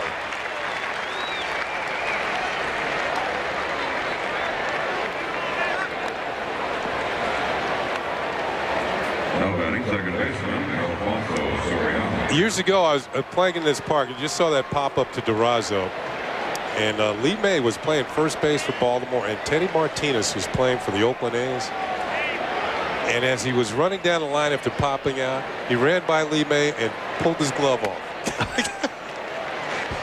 As he was trying to catch the ball? As he was trying to catch the ball. Of course, you can't do that. He was immediately ruled out. Good try, though. Yeah, it was. As he was running by, he just grabbed his glove and pulled it off. The rules might be different when you play in the playground and you get away with things, but not in the big leagues. See, that's the first step toward rollerball. Something like that.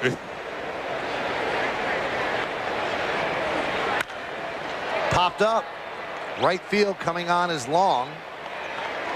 And he puts it away for the final out of the inning. Well, the Yankees get another run on a Hideki Matsui solo home run. Matsui's 12th home run of the year. Took a high fastball and drilled it into the right center field bleachers. The end of 4.5. We're halfway through. 9-4 Yanks. Champions World presents the 2003 Italian Super Cup. Come see AC Milan battle Juventus at Giant Stadium on Sunday, August 3rd at 3 p.m. Get your tickets on Ticketmaster.com or at the stadium box office. Be there.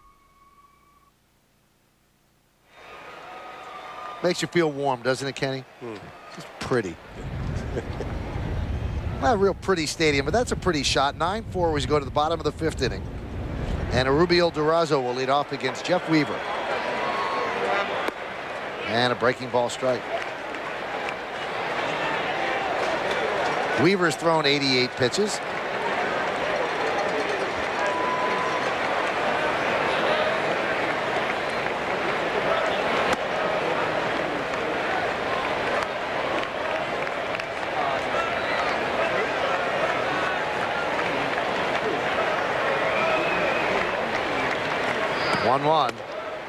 Good fastball strike. He's done a pretty good job this afternoon keeping the ball in on Durazo, which tells you that he likes the ball out over the plate.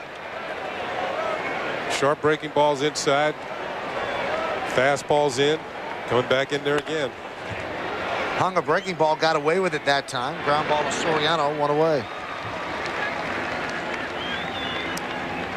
Right now we're going to listen to Roy Steele, the PA announcer here, as he announces Scott Hatterberg.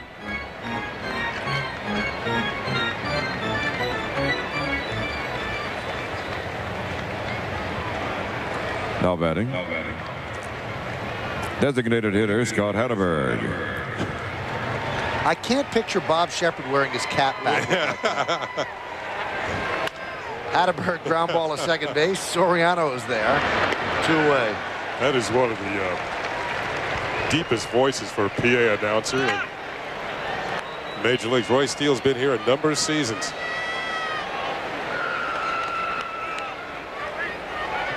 The batter, second baseman, Mark Ellis. He's got the voice of a state trooper that tells you to get out of the car. That is a pretty deep voice. Well, Jeff Weaver is going to go for his first 1-2-3 inning.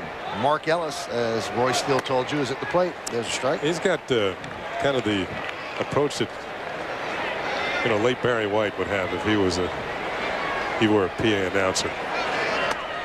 He could probably cover some of Barry's songs with that voice. Of course, Barry would throw an old baby in there.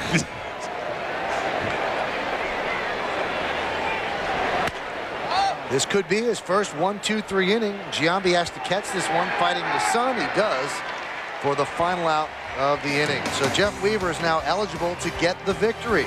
We've played 5 here in Oakland. Yankees lead the A's 9-4. You're watching Yes. They have to master the minors. This summer, minor league baseball returns to Yes with all the action of your favorite Yankees farm teams. Tonight at 7:30, it's a big-time battle of the boroughs as the Staten Island Yankees host the Brooklyn Cyclones right here on Yes. Kenny, you know what that kid needs? What's that, Mike? Needs a binder. Needs a 100th anniversary binder, courtesy of Nathan's Famous. How does he get it? He goes to Yankee Stadium on Thursday afternoon, August 7th. And the first 18,000 fans 14 and under will get that aforementioned 100th anniversary binder. For tickets, visit the stadium ticket window, Yankees clubhouse shops, call Ticketmaster 212-307-1212 or log on to Yankees.com. John Flaherty with a long fly ball, and Terrence Long runs it down, 1 away. Is it getting to be that time of year again? Yes. Oh, look at the old Yankee Stadium on the inside. That's a nice looking binder. Whose hand is that? Is that Carol Merrill's hand?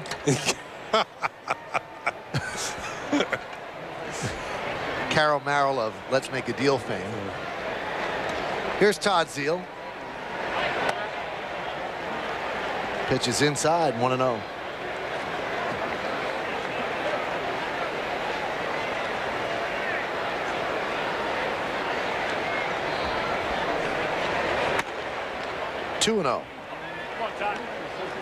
John Halama on in relief of Barry Zito, who lasted just 3 innings. Now that's strange because the A's starters have lasted at least 7 innings in their last 9 games, so a rare occurrence. Good production throughout the lineup for the Yankees. Every Yankee has scored at least 1 run with the exception of Aaron Boone. 9 runs for the Yankees. Derek Jeter has scored 2 of them. Driven out to right field. Long is there. 2 away.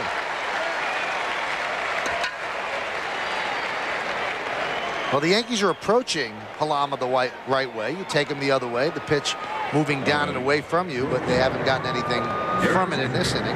But the last 3 Yankees, all 3 right-handed batters, have flied out to right. So their approach is right, their execution's a little off, and here's Derek Jeter. Jeter's 2 for 3, singled to center and scored in the first, RBI single to left in the second and came around to score. And then he grounded out to short against Halama.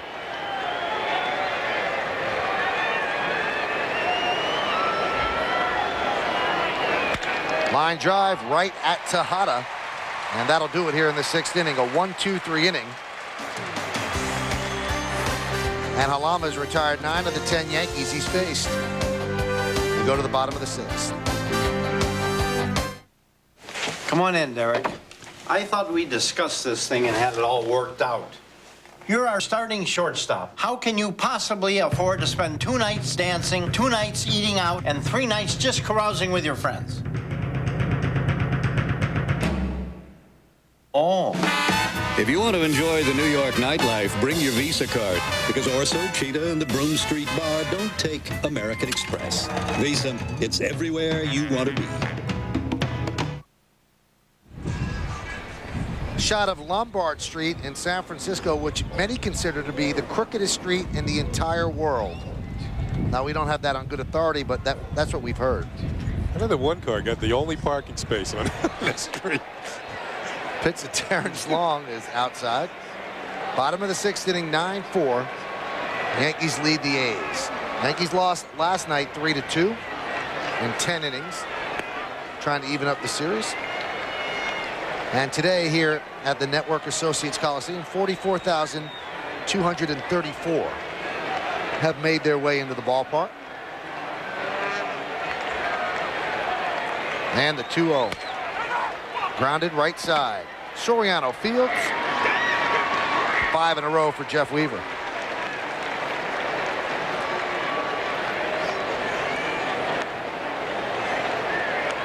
Well, you know, our Bank of America scouting report, we mentioned the fact that Weaver probably California dreaming.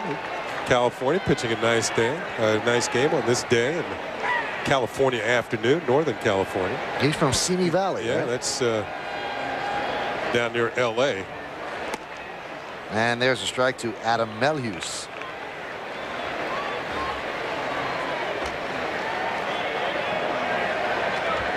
Be assured that he has relatives here. Ground ball to first. Giambi beats Melhuse to the bag, 2-away.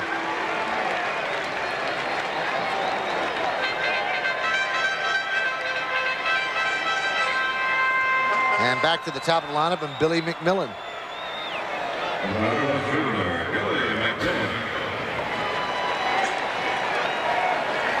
Weaver has not given up a hit since the 3rd inning. Just one base runner, a walk to Chavez. Slow ground ball, first base. Weaver's there. He'll make the tag on McMillan. And the second straight 1-2-3 inning for Jeff Weaver and the Yankees. So the A's go down in order. No runs, no hits, no errors, and nobody left. We go to the 7th. Yankees lead 9-4.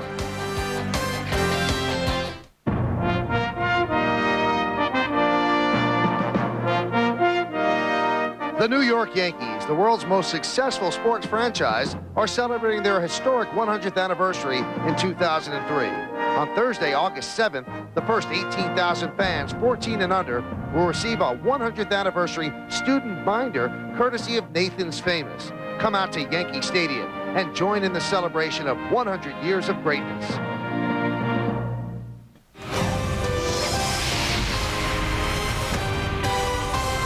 Your attention, please, ladies and gentlemen.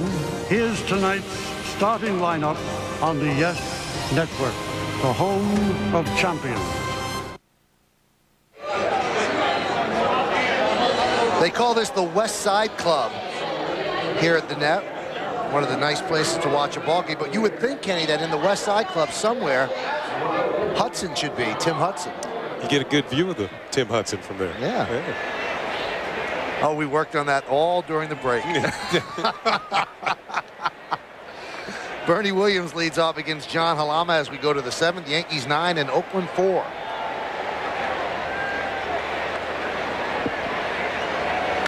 That one's hit deep to left field. See ya! A long home run, solo shot for Bernie Williams. And the Bronx Bombers have connected for 4 long balls this afternoon, and the Yankees lead 10-4.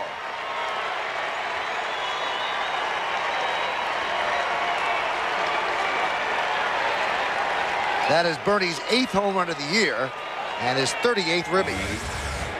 All 8 on the road. Man. He hit this like he knew it was coming. You know, sometimes they'll ask a hitter after a game, when did you know it was a home run? And he would say something as soon as it left his hand. Man, that was drilled. Giambi fouls one back. Giambi a 3-run home run, Flaherty a 2-run home run, and Matsui and Williams have added solo shots. Yankees lead 10-4.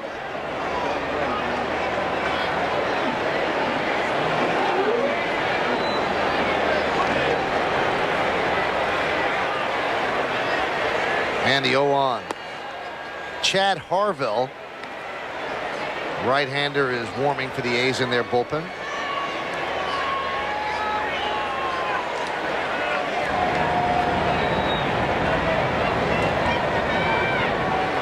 1-1. Count 2-1. Late finish yesterday. By the time the Yankees got back to the hotel, I'd say it was about 11:30, the team bus, because Oakland, Yankees stay in San Francisco, so it's a long ride back. So about 11:30, 11:45. How difficult is it to get up the next day and play a morning game or an early afternoon game? Obviously not too difficult for the Yankees today. No, they were right on. They play a lot of afternoon games here in Oakland and in the Bay Area. They take advantage of the beautiful sunny days they have here in Northern California. It's on the schedule. You play it. Although I did prefer to play at night. That ball falls untouched. Everybody was shaded toward right field, so nobody had a chance to get there. Is it something that you have to dig down deep, though? You know, day game following a night game. I remember when I was a rookie player, a young player coming up, and I wonder why all the veterans always complained about day games after night game. But as you know, further on in my career, I kind of understood. You know, it's a quick turnaround. You have to get your game face back on quickly. 3-2. Driven out to left field. McMillan is there. One away. But look at it this way. You have a chance to go out and have a nice dinner.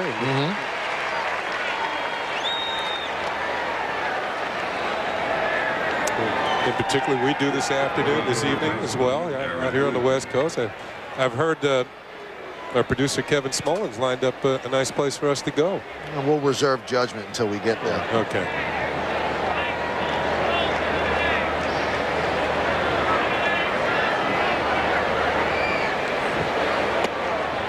The pitch to Boone is low. There's our man Jerome Souza.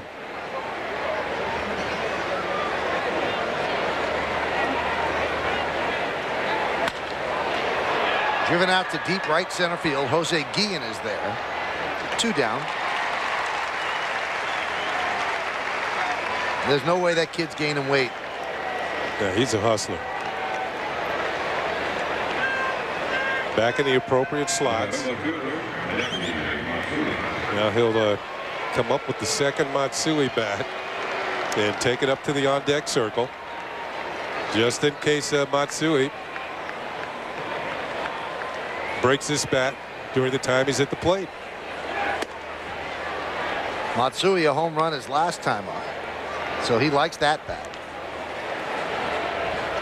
Leads all American League rookies with 78 runs batted in. And there's a strike. Looks like almost a sure thing to win the American League Rookie of the Year.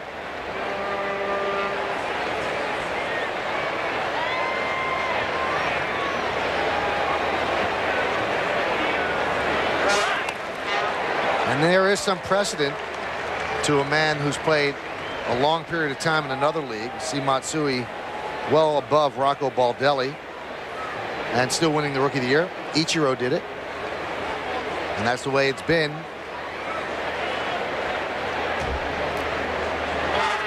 Strike 3 outside corner, and Matsui is down looking. So the Yankees get a run on Bertie Williams' home run. Bernie's 4th of Yankee 4 home runs. Giambi started, Flaherty followed, Matsui, and then Bernie this inning. After 6.5, get up and stretch. 10-4, good buddy. I'm Fred Hickman, the studio update brought to you by your Tri-State Quality Ford store. Some National League action here. Giants and the Reds, top of the second. Barry Bonds leads off the inning with a solo homer to right, his 34th of the year. Giants leading by 1-0, lead their division by 11.5. But in the bottom of the 7th, tied at 4, bases loaded. Barry Larkin walks, D'Angelo Jimenez scores, error, walks in the winning run as the Reds take it 5-4. Red Sox and Orioles underway within the hour, but right now back to Michael Kay and Ken Singleton. Thank you, Fred. A lot of talk in the Bay Area about how the Giants are not playing well right now after acquiring Sidney Ponson. And the general feeling here is you get Ponson, you traded all those players for him, you better win the World Series this year. So a lot of pressure on the San Francisco Giants. What did Fred say? They have an 11.5 game lead in their division? Yes. Yeah, it's time to work on personal stats. Weaver's thrown 100 pitches. Ground ball to Jeter. And he's become much more economical over the last 3+ innings. Just a different pitcher. 8 in a row for Weaver. And 7 of those ground ball outs. That ball was hit fairly hard by Guillen, but Jeter stayed with it nicely, kept the glove down, glided to his left, made it look easy. That was a tougher play than it appeared. 1-0. You know, you mentioned something, Kenny. In the 3rd inning, Weaver was struggling, and he knew that he had 8 runs on the board, and he sees Sterling Hitchcock warming up, and it seems like that jolted him into reality. There's a line drive to right field, giving chase is Sierra. He can't get there. It goes up against the wall. Chavez will hustle into second. He's going for 3. The throw by Soriano is not in time. A triple for Chavez.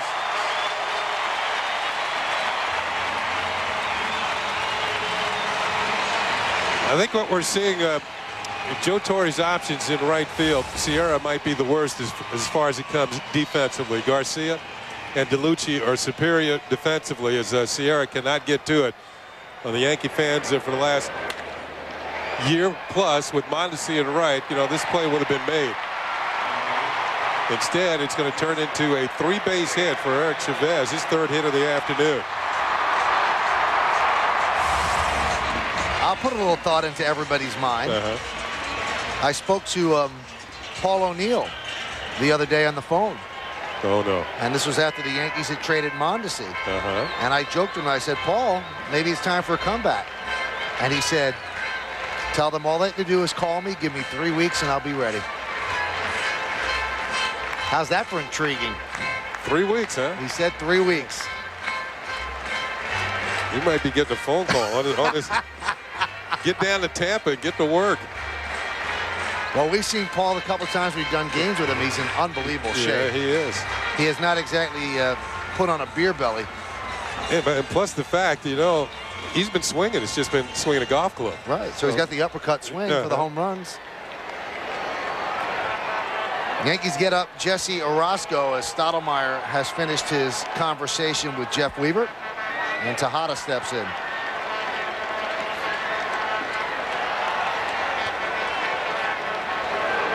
Now, before anybody goes crazy, I think Paul was talking tongue-in-cheek, but I don't think you'd have to have a wild pack of dogs to drag him back to play. Now, you didn't talk to his wife, did you? No, Neville's going to make the final call. Yeah, that's what's going to happen. I think she'd give him a month.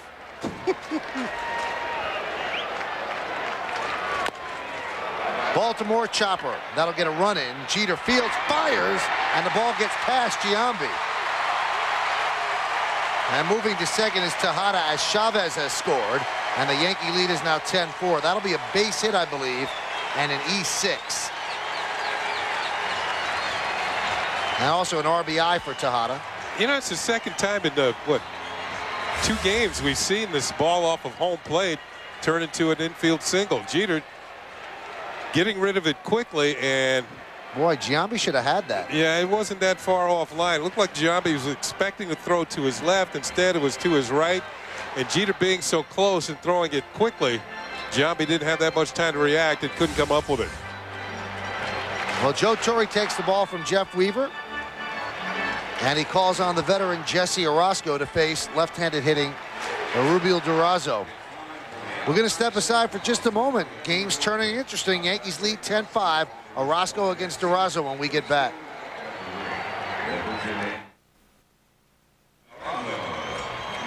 Well, Jeff Weaver threw 106 pitches, somewhat victimized by poor defense, and now he has to hold his breath because the Yankee bullpen has not done a good job in favor of Weaver this year. 6.45 ERA. So Jesse Orozco will get a chance to lower that. Jesse with the Yankees, this is his 6th game. 2 innings, a hit, 3 walks, and 2 strikeouts.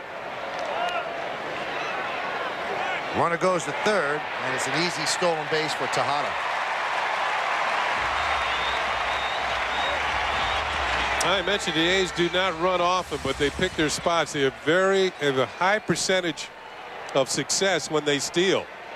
That's number 5 for Tejada this year. He has not been caught stealing.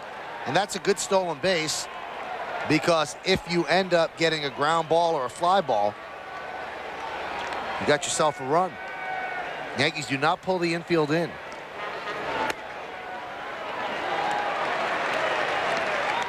They scored that defensive indifference, and it can't be. It cannot be. That cannot be defensive indifference, because you cannot be indifferent about a stolen base in the 7th inning when you only have a 5-run lead. That's a terrible official scoring decision. Wow.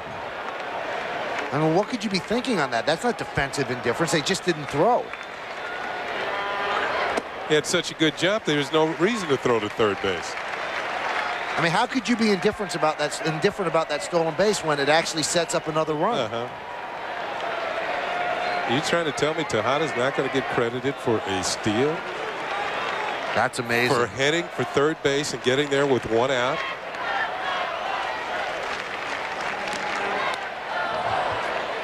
Now, Billy Beane must really hate the stolen base. I was going to say. You know, here's a little opening for Joe Torre against this A's lineup in the way that Ken Maka made it out. Got back-to-back left-handed hitters in Durazo and Hatterberg. And the way Orozco, he's going to use Jesse Orozco for 1, maybe 2 hitters. These are the 2 guys he's going to see. The opening to bring him in.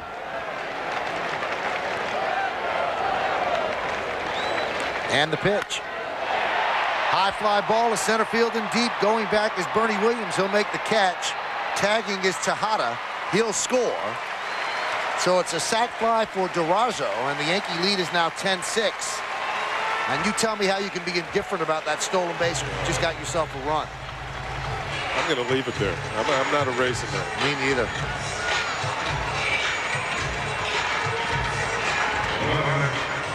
Designated hitter, John Halama.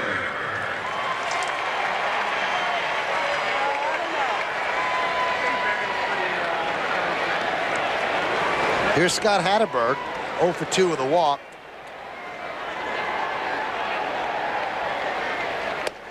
You know what that is, Kenny? They're telling Tejada that's not a heads-up play. Right. Yeah. That's also someone who's official scoring. We don't know who it is. That does not have a grip on what the game is, because he just saw that they didn't cover, but that doesn't mean that they were indifferent about it. There's a strike. You can't be indifferent now that a grand slam can tie the game. Exactly.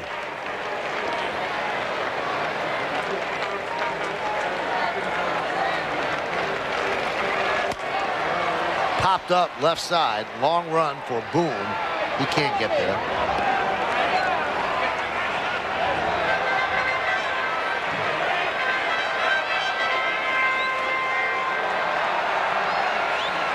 The A's are not known for the stolen base.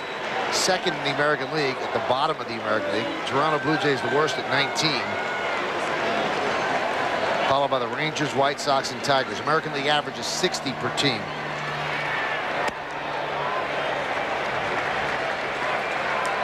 Makes you wonder how many indifferences have they had here this year. Is there a stat for that?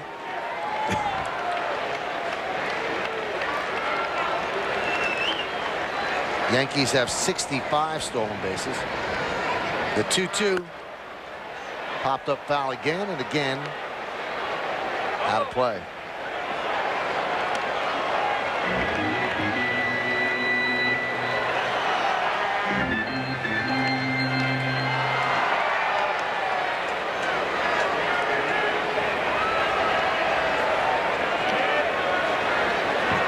We find out the official scorer's name is Art Santo Domingo. Swung on and missed, and Hatterberg down on strike. So good job by Jesse Orozco. But the A's get 2 more runs, 2 hits, 1 error, and nobody left. We go to the 8th inning. Yankees 10, A's 6. Baseball on Yes tomorrow. Jorge and the Yanks are looking to mine a win in the Golden State as they take on the A's in Oakland. Join Fred Hickman for complete pregame coverage tomorrow beginning at 3:30 only on Yes.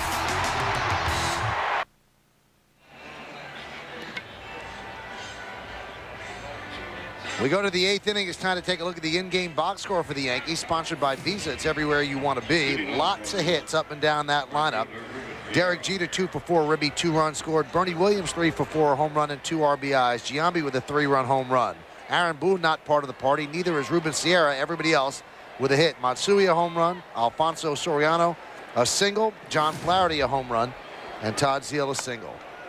Pitch to Ruben Sierra from Chad Harville is outside. So the third Athletics pitcher. Recently recalled Chad Harville. He came up when they put Jim Messier on the disabled list. Harville working strictly in relief at AAA Sacramento. And that's his numbers. Those are his numbers. Strikeout an inning. Yeah.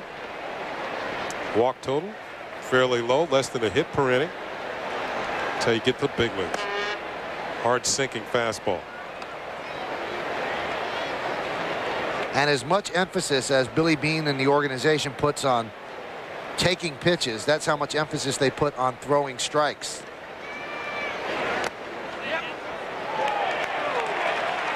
Sierra does not like that call at all. He takes a little bit of a walk behind Angel Hernandez. Here's another look as he continues to talk to him. And didn't look like he went around. No way. It's not even close. My goodness. I can see why he was upset. That's a terrible call. You know, usually a hitter will say to the umpire, ask for help. You know, that's... Third base umpire had a better look than you did.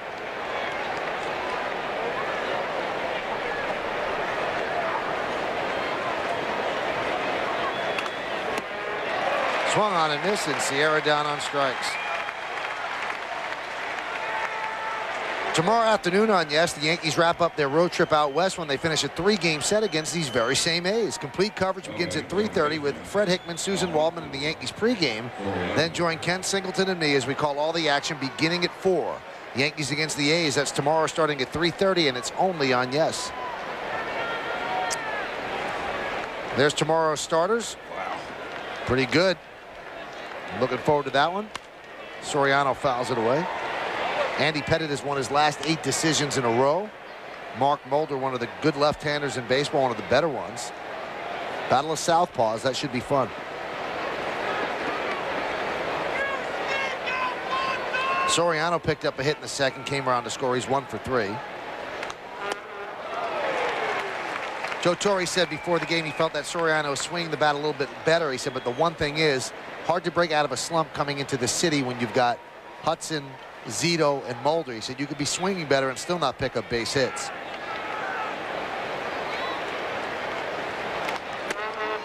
Just missed outside.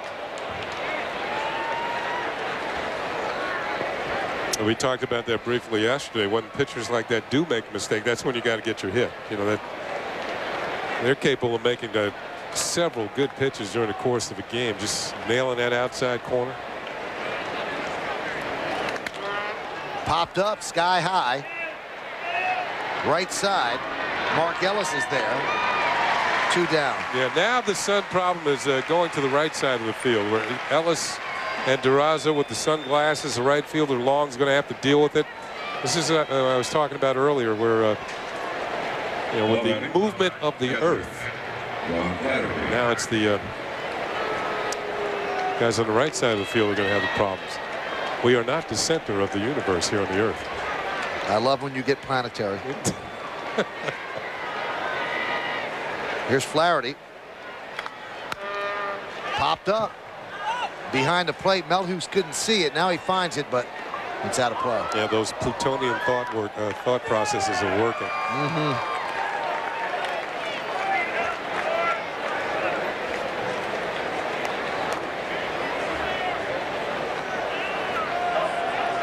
Just chilling at the yard.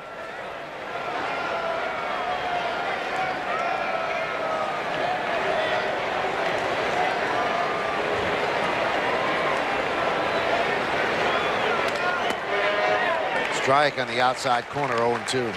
Flaherty getting a start because day game after night game for Posada. Posada will catch tomorrow. But Flaherty, as he's done all year, has done a good job. 1 for 3, the 1 a 2-run home run in the 3rd inning against Barry Zito. Swung on and missed, an impressive inning for young Chad Harville as the Yankees go down in order. 6 Yankees have been retired straight after the home run by Bernie Williams. We go to the bottom of the 8th. 10-6 Yankees.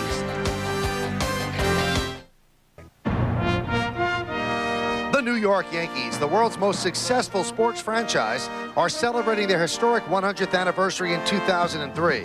On Wednesday, August 20th, the first 10,000 girls in attendance will receive an American Girl doll-size Yankees jacket and cap.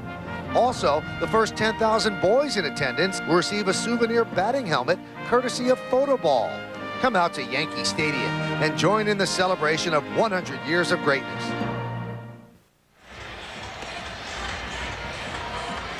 Take a look at the A's in-game box score, sponsored by our good friends at Visa. It's everywhere you want to be. McMillan 1 for 4. Guillen 0 for 4, still looking for his first hit as an A. Chavez has had a good day, 3 for 3. Miguel Tejada, the hero of yesterday's game, 2 for 4. Durazo 1 for 3, 3 runs batted in. Hatteberg's walk, and then Ellis, Long, and Melhuse all have a hit apiece. And that'll be the bottom of the order against a new Yankee pitcher, third Yankee pitcher, Chris Hammond. Ellis, Long, and Melhuse.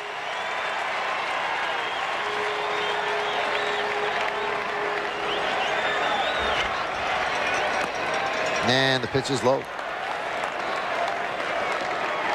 With the newly configured Yankee bullpen and David DeLucci, the new right fielder, taking over for Sierra, Hammond has not had that much opportunity to work. See his numbers. Last time he pitched was Sunday, and Boston did not pitch well. And I think he had gone 6 days before that without pitching. So once in 12 days now for Chris Hammond. And since his out pitch is his changeup, which is a field pitch, be interesting to see how he does. Well, what you have to do is throw a little bit more on the side. You know, play catch in the outfield with your fellow teammates. One way to cool off on a warm afternoon. What's that, a cookie? Cookie. And wings. And ice cream. And licorice. Yeah, I've got to go.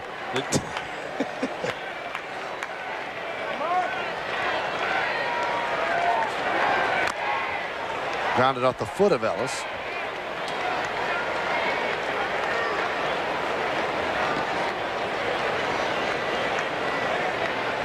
You look at that young man. Do you think Marcus Camby? No, I don't, because he's working. He's not hurt. He does look like Marcus Camby a little bit. Fouled away. Not even safe in the offseason, huh?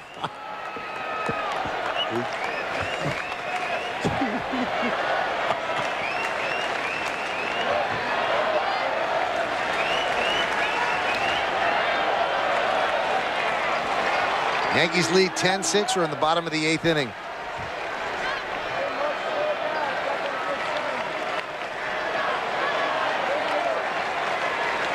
It's nice when you bring your own shade with you to the ballpark. Swung on a miss. Nice changeup by Hammond. Mark Ellis down on strikes. Hammond is capable of throwing a changeup off of a changeup, which means he can throw one even slower than the previous pitch. It has a great motion, make it look like a fastball, but like Ellis could have swung at that 2 or 3 times. And there's a strike to Terrence Long. Terrence is 1 for 3, an RBI double in the third.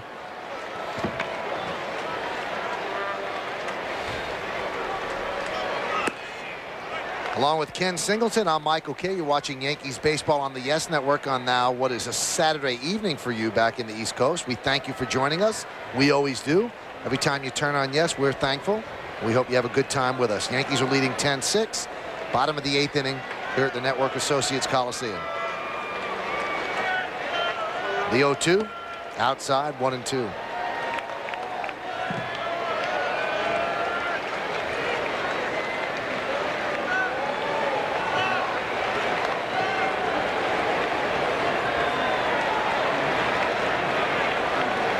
And the 1-2. Popped up. Aaron Boone in foul territory. Struggling all the way, but making the play 2 away. Very similar to the play early in the game where he couldn't find the ball because of the sun. But this time, glasses down, sees it all the way, and calls for it and makes the play. They have never had a batting champion here with the A's, and primarily one of the reasons because all of the foul territory. And you pop a ball up in foul territory, has a good chance of being caught. You might lose 10 hits a year that way. Where a pop-up would go into the stands and you miss a chance to get a hit. Yes, Ricky Henderson, he said he would have had 3,000 hits by the time he was 32. I'll tell you what, this used to be a total pitcher's ballpark before they enclosed it because you couldn't hit a ball out here. So imagine how the pitchers loved it with all the foul territory and the fact that you couldn't use a cannon to get over the fence. But since they closed the field for Al Davis and the Oakland Raiders, well, now the balls do fly out, so it's a little evened out. And before the game celebration, the 30th anniversary of the '73 World Champion A's, they had 3 20-game winners on that team. Catfish Hunter, Vida Blue, and Ken Holtzman. Catfish went 21-5. Vida Blue went 20-9, and Ken Holtzman went 21-13. Ken Holtzman said he's actually really impressed with the 3 young pitchers the A's have now to do as well as they've done when this is no longer a pitcher's ballpark. Ground ball up the middle. That is a base hit for Adam Melius. So Melius had 11 previous starts to this one, and in those 11 starts he had 7 hits. This afternoon he has 2 against the Yankees. 1 from each side of the plate. Switch hitting catcher.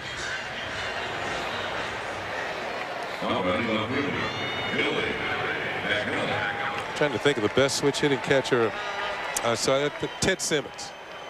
Pretty darn good. Yes, he's a very good hitter.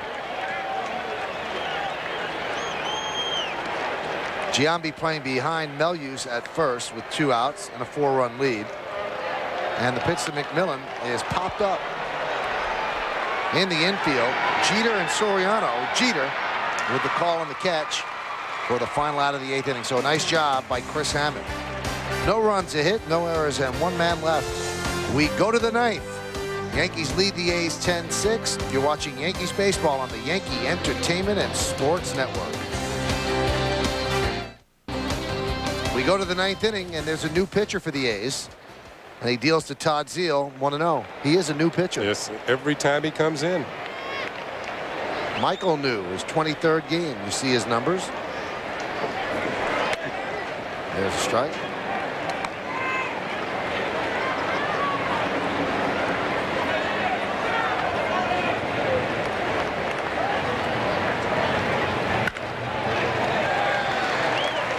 And there's a base hit for Todd Zeile. You mentioned that Todd doesn't start very often, but today a 2-hit ball game, 2 for 4. And now giving way to a pinch runner. Kareem Garcia takes over.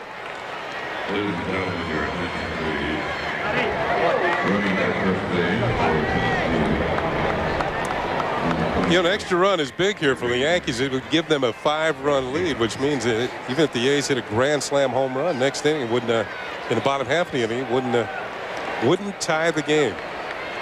And it looks like it'll be Chris Hammond who will pitch the bottom of the 9th for the Yankees. Here's Derek Jeter, 2 for 4. Last time up, he lined sharply out to Tejada. Ooh.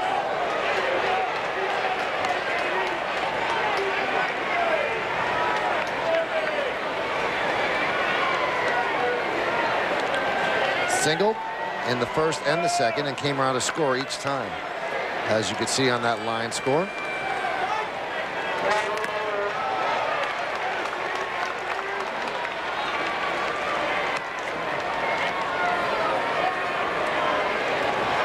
Jeter, the Yankees' 11th team captain.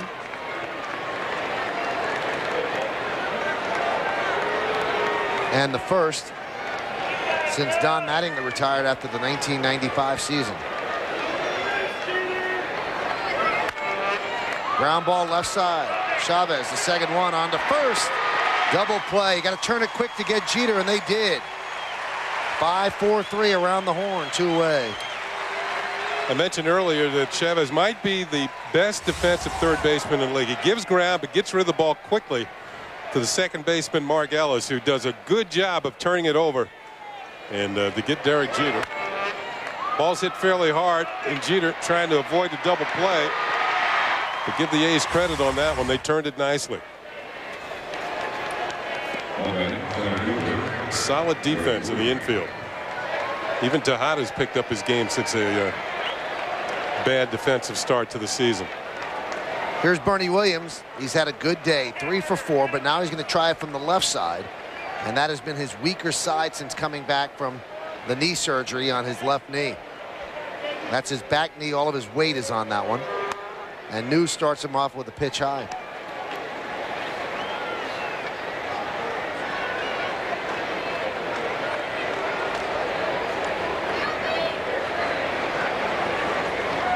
Home run his last time up, 8th of the year.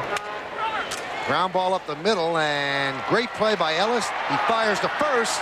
Not in time. Bernie just beat it out. Oh, that was some play to make it close by Mark Ellis, and Bernie has a 4-hit day. Well, I just saw Mark Ellis turn to double play. No other second baseman in the American League has had more chances than Mark Ellis. And he shows you his range going to his right. This is the toughest play for a second baseman. He's well onto the outfield grass, makes the looping throw, hard to get something on the throw, and Bernie Williams beats it out for his 4th hit of the afternoon. The all-out effort of Mark Ellis almost nips Bernie Williams. Pitch to Giambi is a strike, tying him up inside.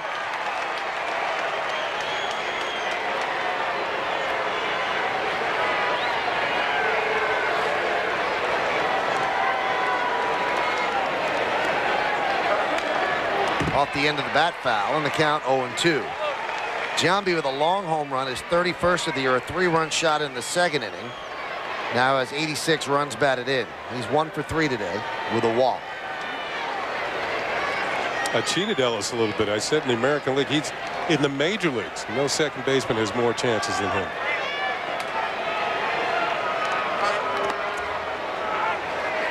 They have the shift on against Giambi.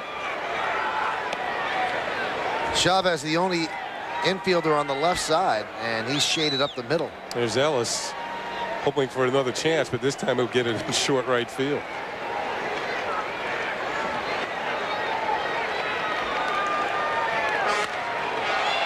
And it's right to Ellis.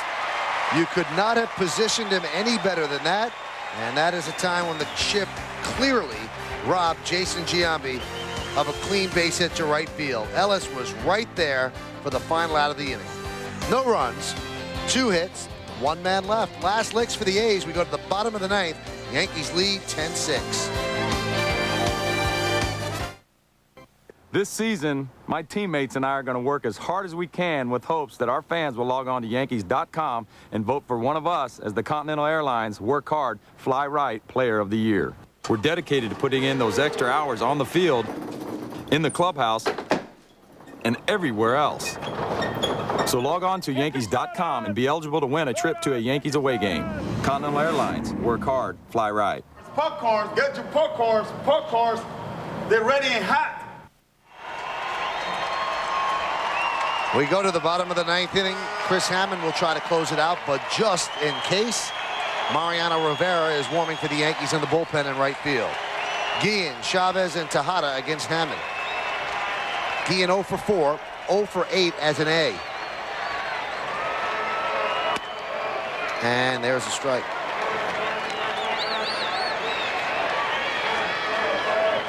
Yankees lead 10-6. Trying to even the series at a game apiece. Humpback line drive, base hit over the head of Boone and into left field. So Guillen picks up his first base hit with the Oakland A's. Time now to look at the plays of the game, brought to you by Continental Airlines, the official airline of the New York Yankees. Continental Airlines, work hard, fly right. Yankees had their heavy-hitting shoes on this afternoon. This is going to be our Continental Airlines plays of the game. In the 3rd inning, Jason Giambi with a 3-run homer. Then in the 4th, the very next inning, a 2-run shot for John Flaherty. The Yankees going in step in the 5th inning. Hideki Matsui with a solo shot, and then finally, well, they took a breath. In the 7th inning, they skipped the 6th. Bernie Williams with a solo home run. Those are our Continental Airlines plays of the game. The power of the New York Yankees. Bronx Bombers out west. Chavez looks at a pitch outside. He's 3 for 3 today with a walk. And there's a strike.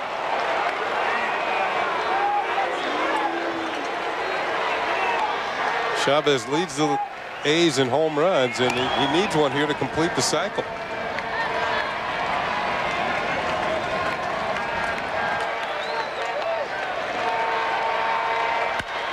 Line drive to left field coming on Matsui. Plays it on a hop, and the ball gets past him.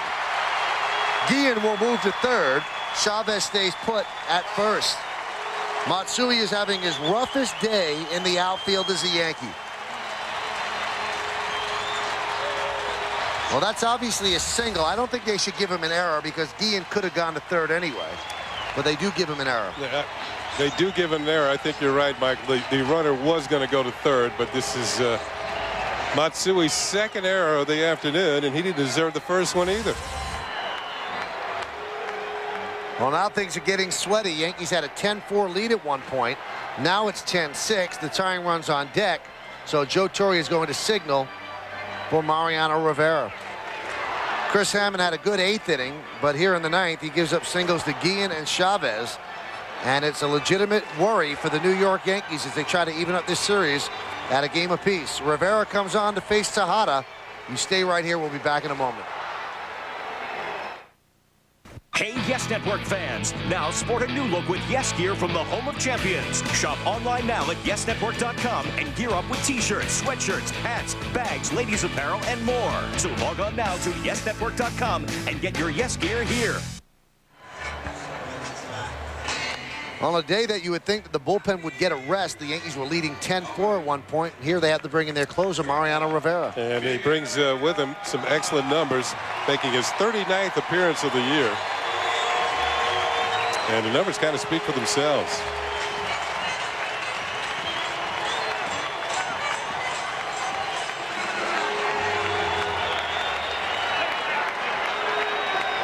Now here's Tejada, who won yesterday's game with a walk-off home run.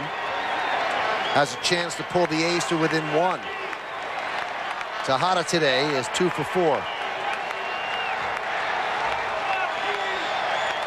Guillen at third, Chavez at first.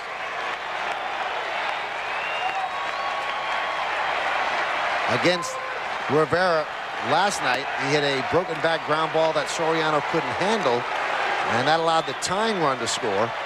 That was in the 8th inning. And then in the 10th inning against Antonio Osuna, Osuna hung a slider, and Tejada bashed it into the seats and left for the game winner. 3rd game winner of his career. Walk-off home run. The 0-1. That's driven out to right field. DeLucci is there. He'll make the catch. Tagging is Guillen. He'll score as Chavez moves back to first. So a sac fly for Tejada, and the Yankee lead is now 10-7. For the first word after the last out, you have to keep it right here for the Nissan postgame with Fred Hickman and Susan Waldman, and that features detailed analysis of today's game, interviews with players, plus scores and highlights from around the league. The Nissan postgame immediately following the game right here on Yes. And following that, the Brooklyn Cyclones against the Staten Island Yankees. Bobby Mercer and Bob Papa call all the action, so a full day of baseball here on Yes. Here's Durazo. Yankees will play behind Chavez at first.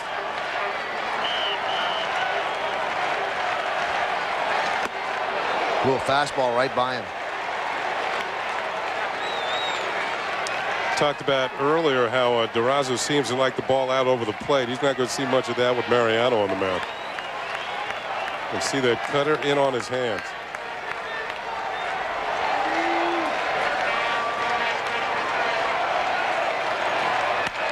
Could be 2.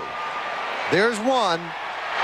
And there's 2, and the ball game is over on the 6-4-3 double play. Mariano Rivera nails it down, and the Yankees have evened this series at a game apiece by beating the A's 10-7 on a Saturday afternoon in the East Bay. A 3-run home run by Jason Giambi. Yankees had 4 home runs in the game, and here's the play that ended it. Nicely turned. And you can see the celebration by Jeter and Soriano in second. 31st home run for Giambi. He got the Yankees rolling. That was part of a 5-run second inning, and they didn't look back after that. Let's step aside for just a moment. We'll break it down. We'll build it back up. We'll wrap this whole thing together. 10-7, Yankees beat the A's.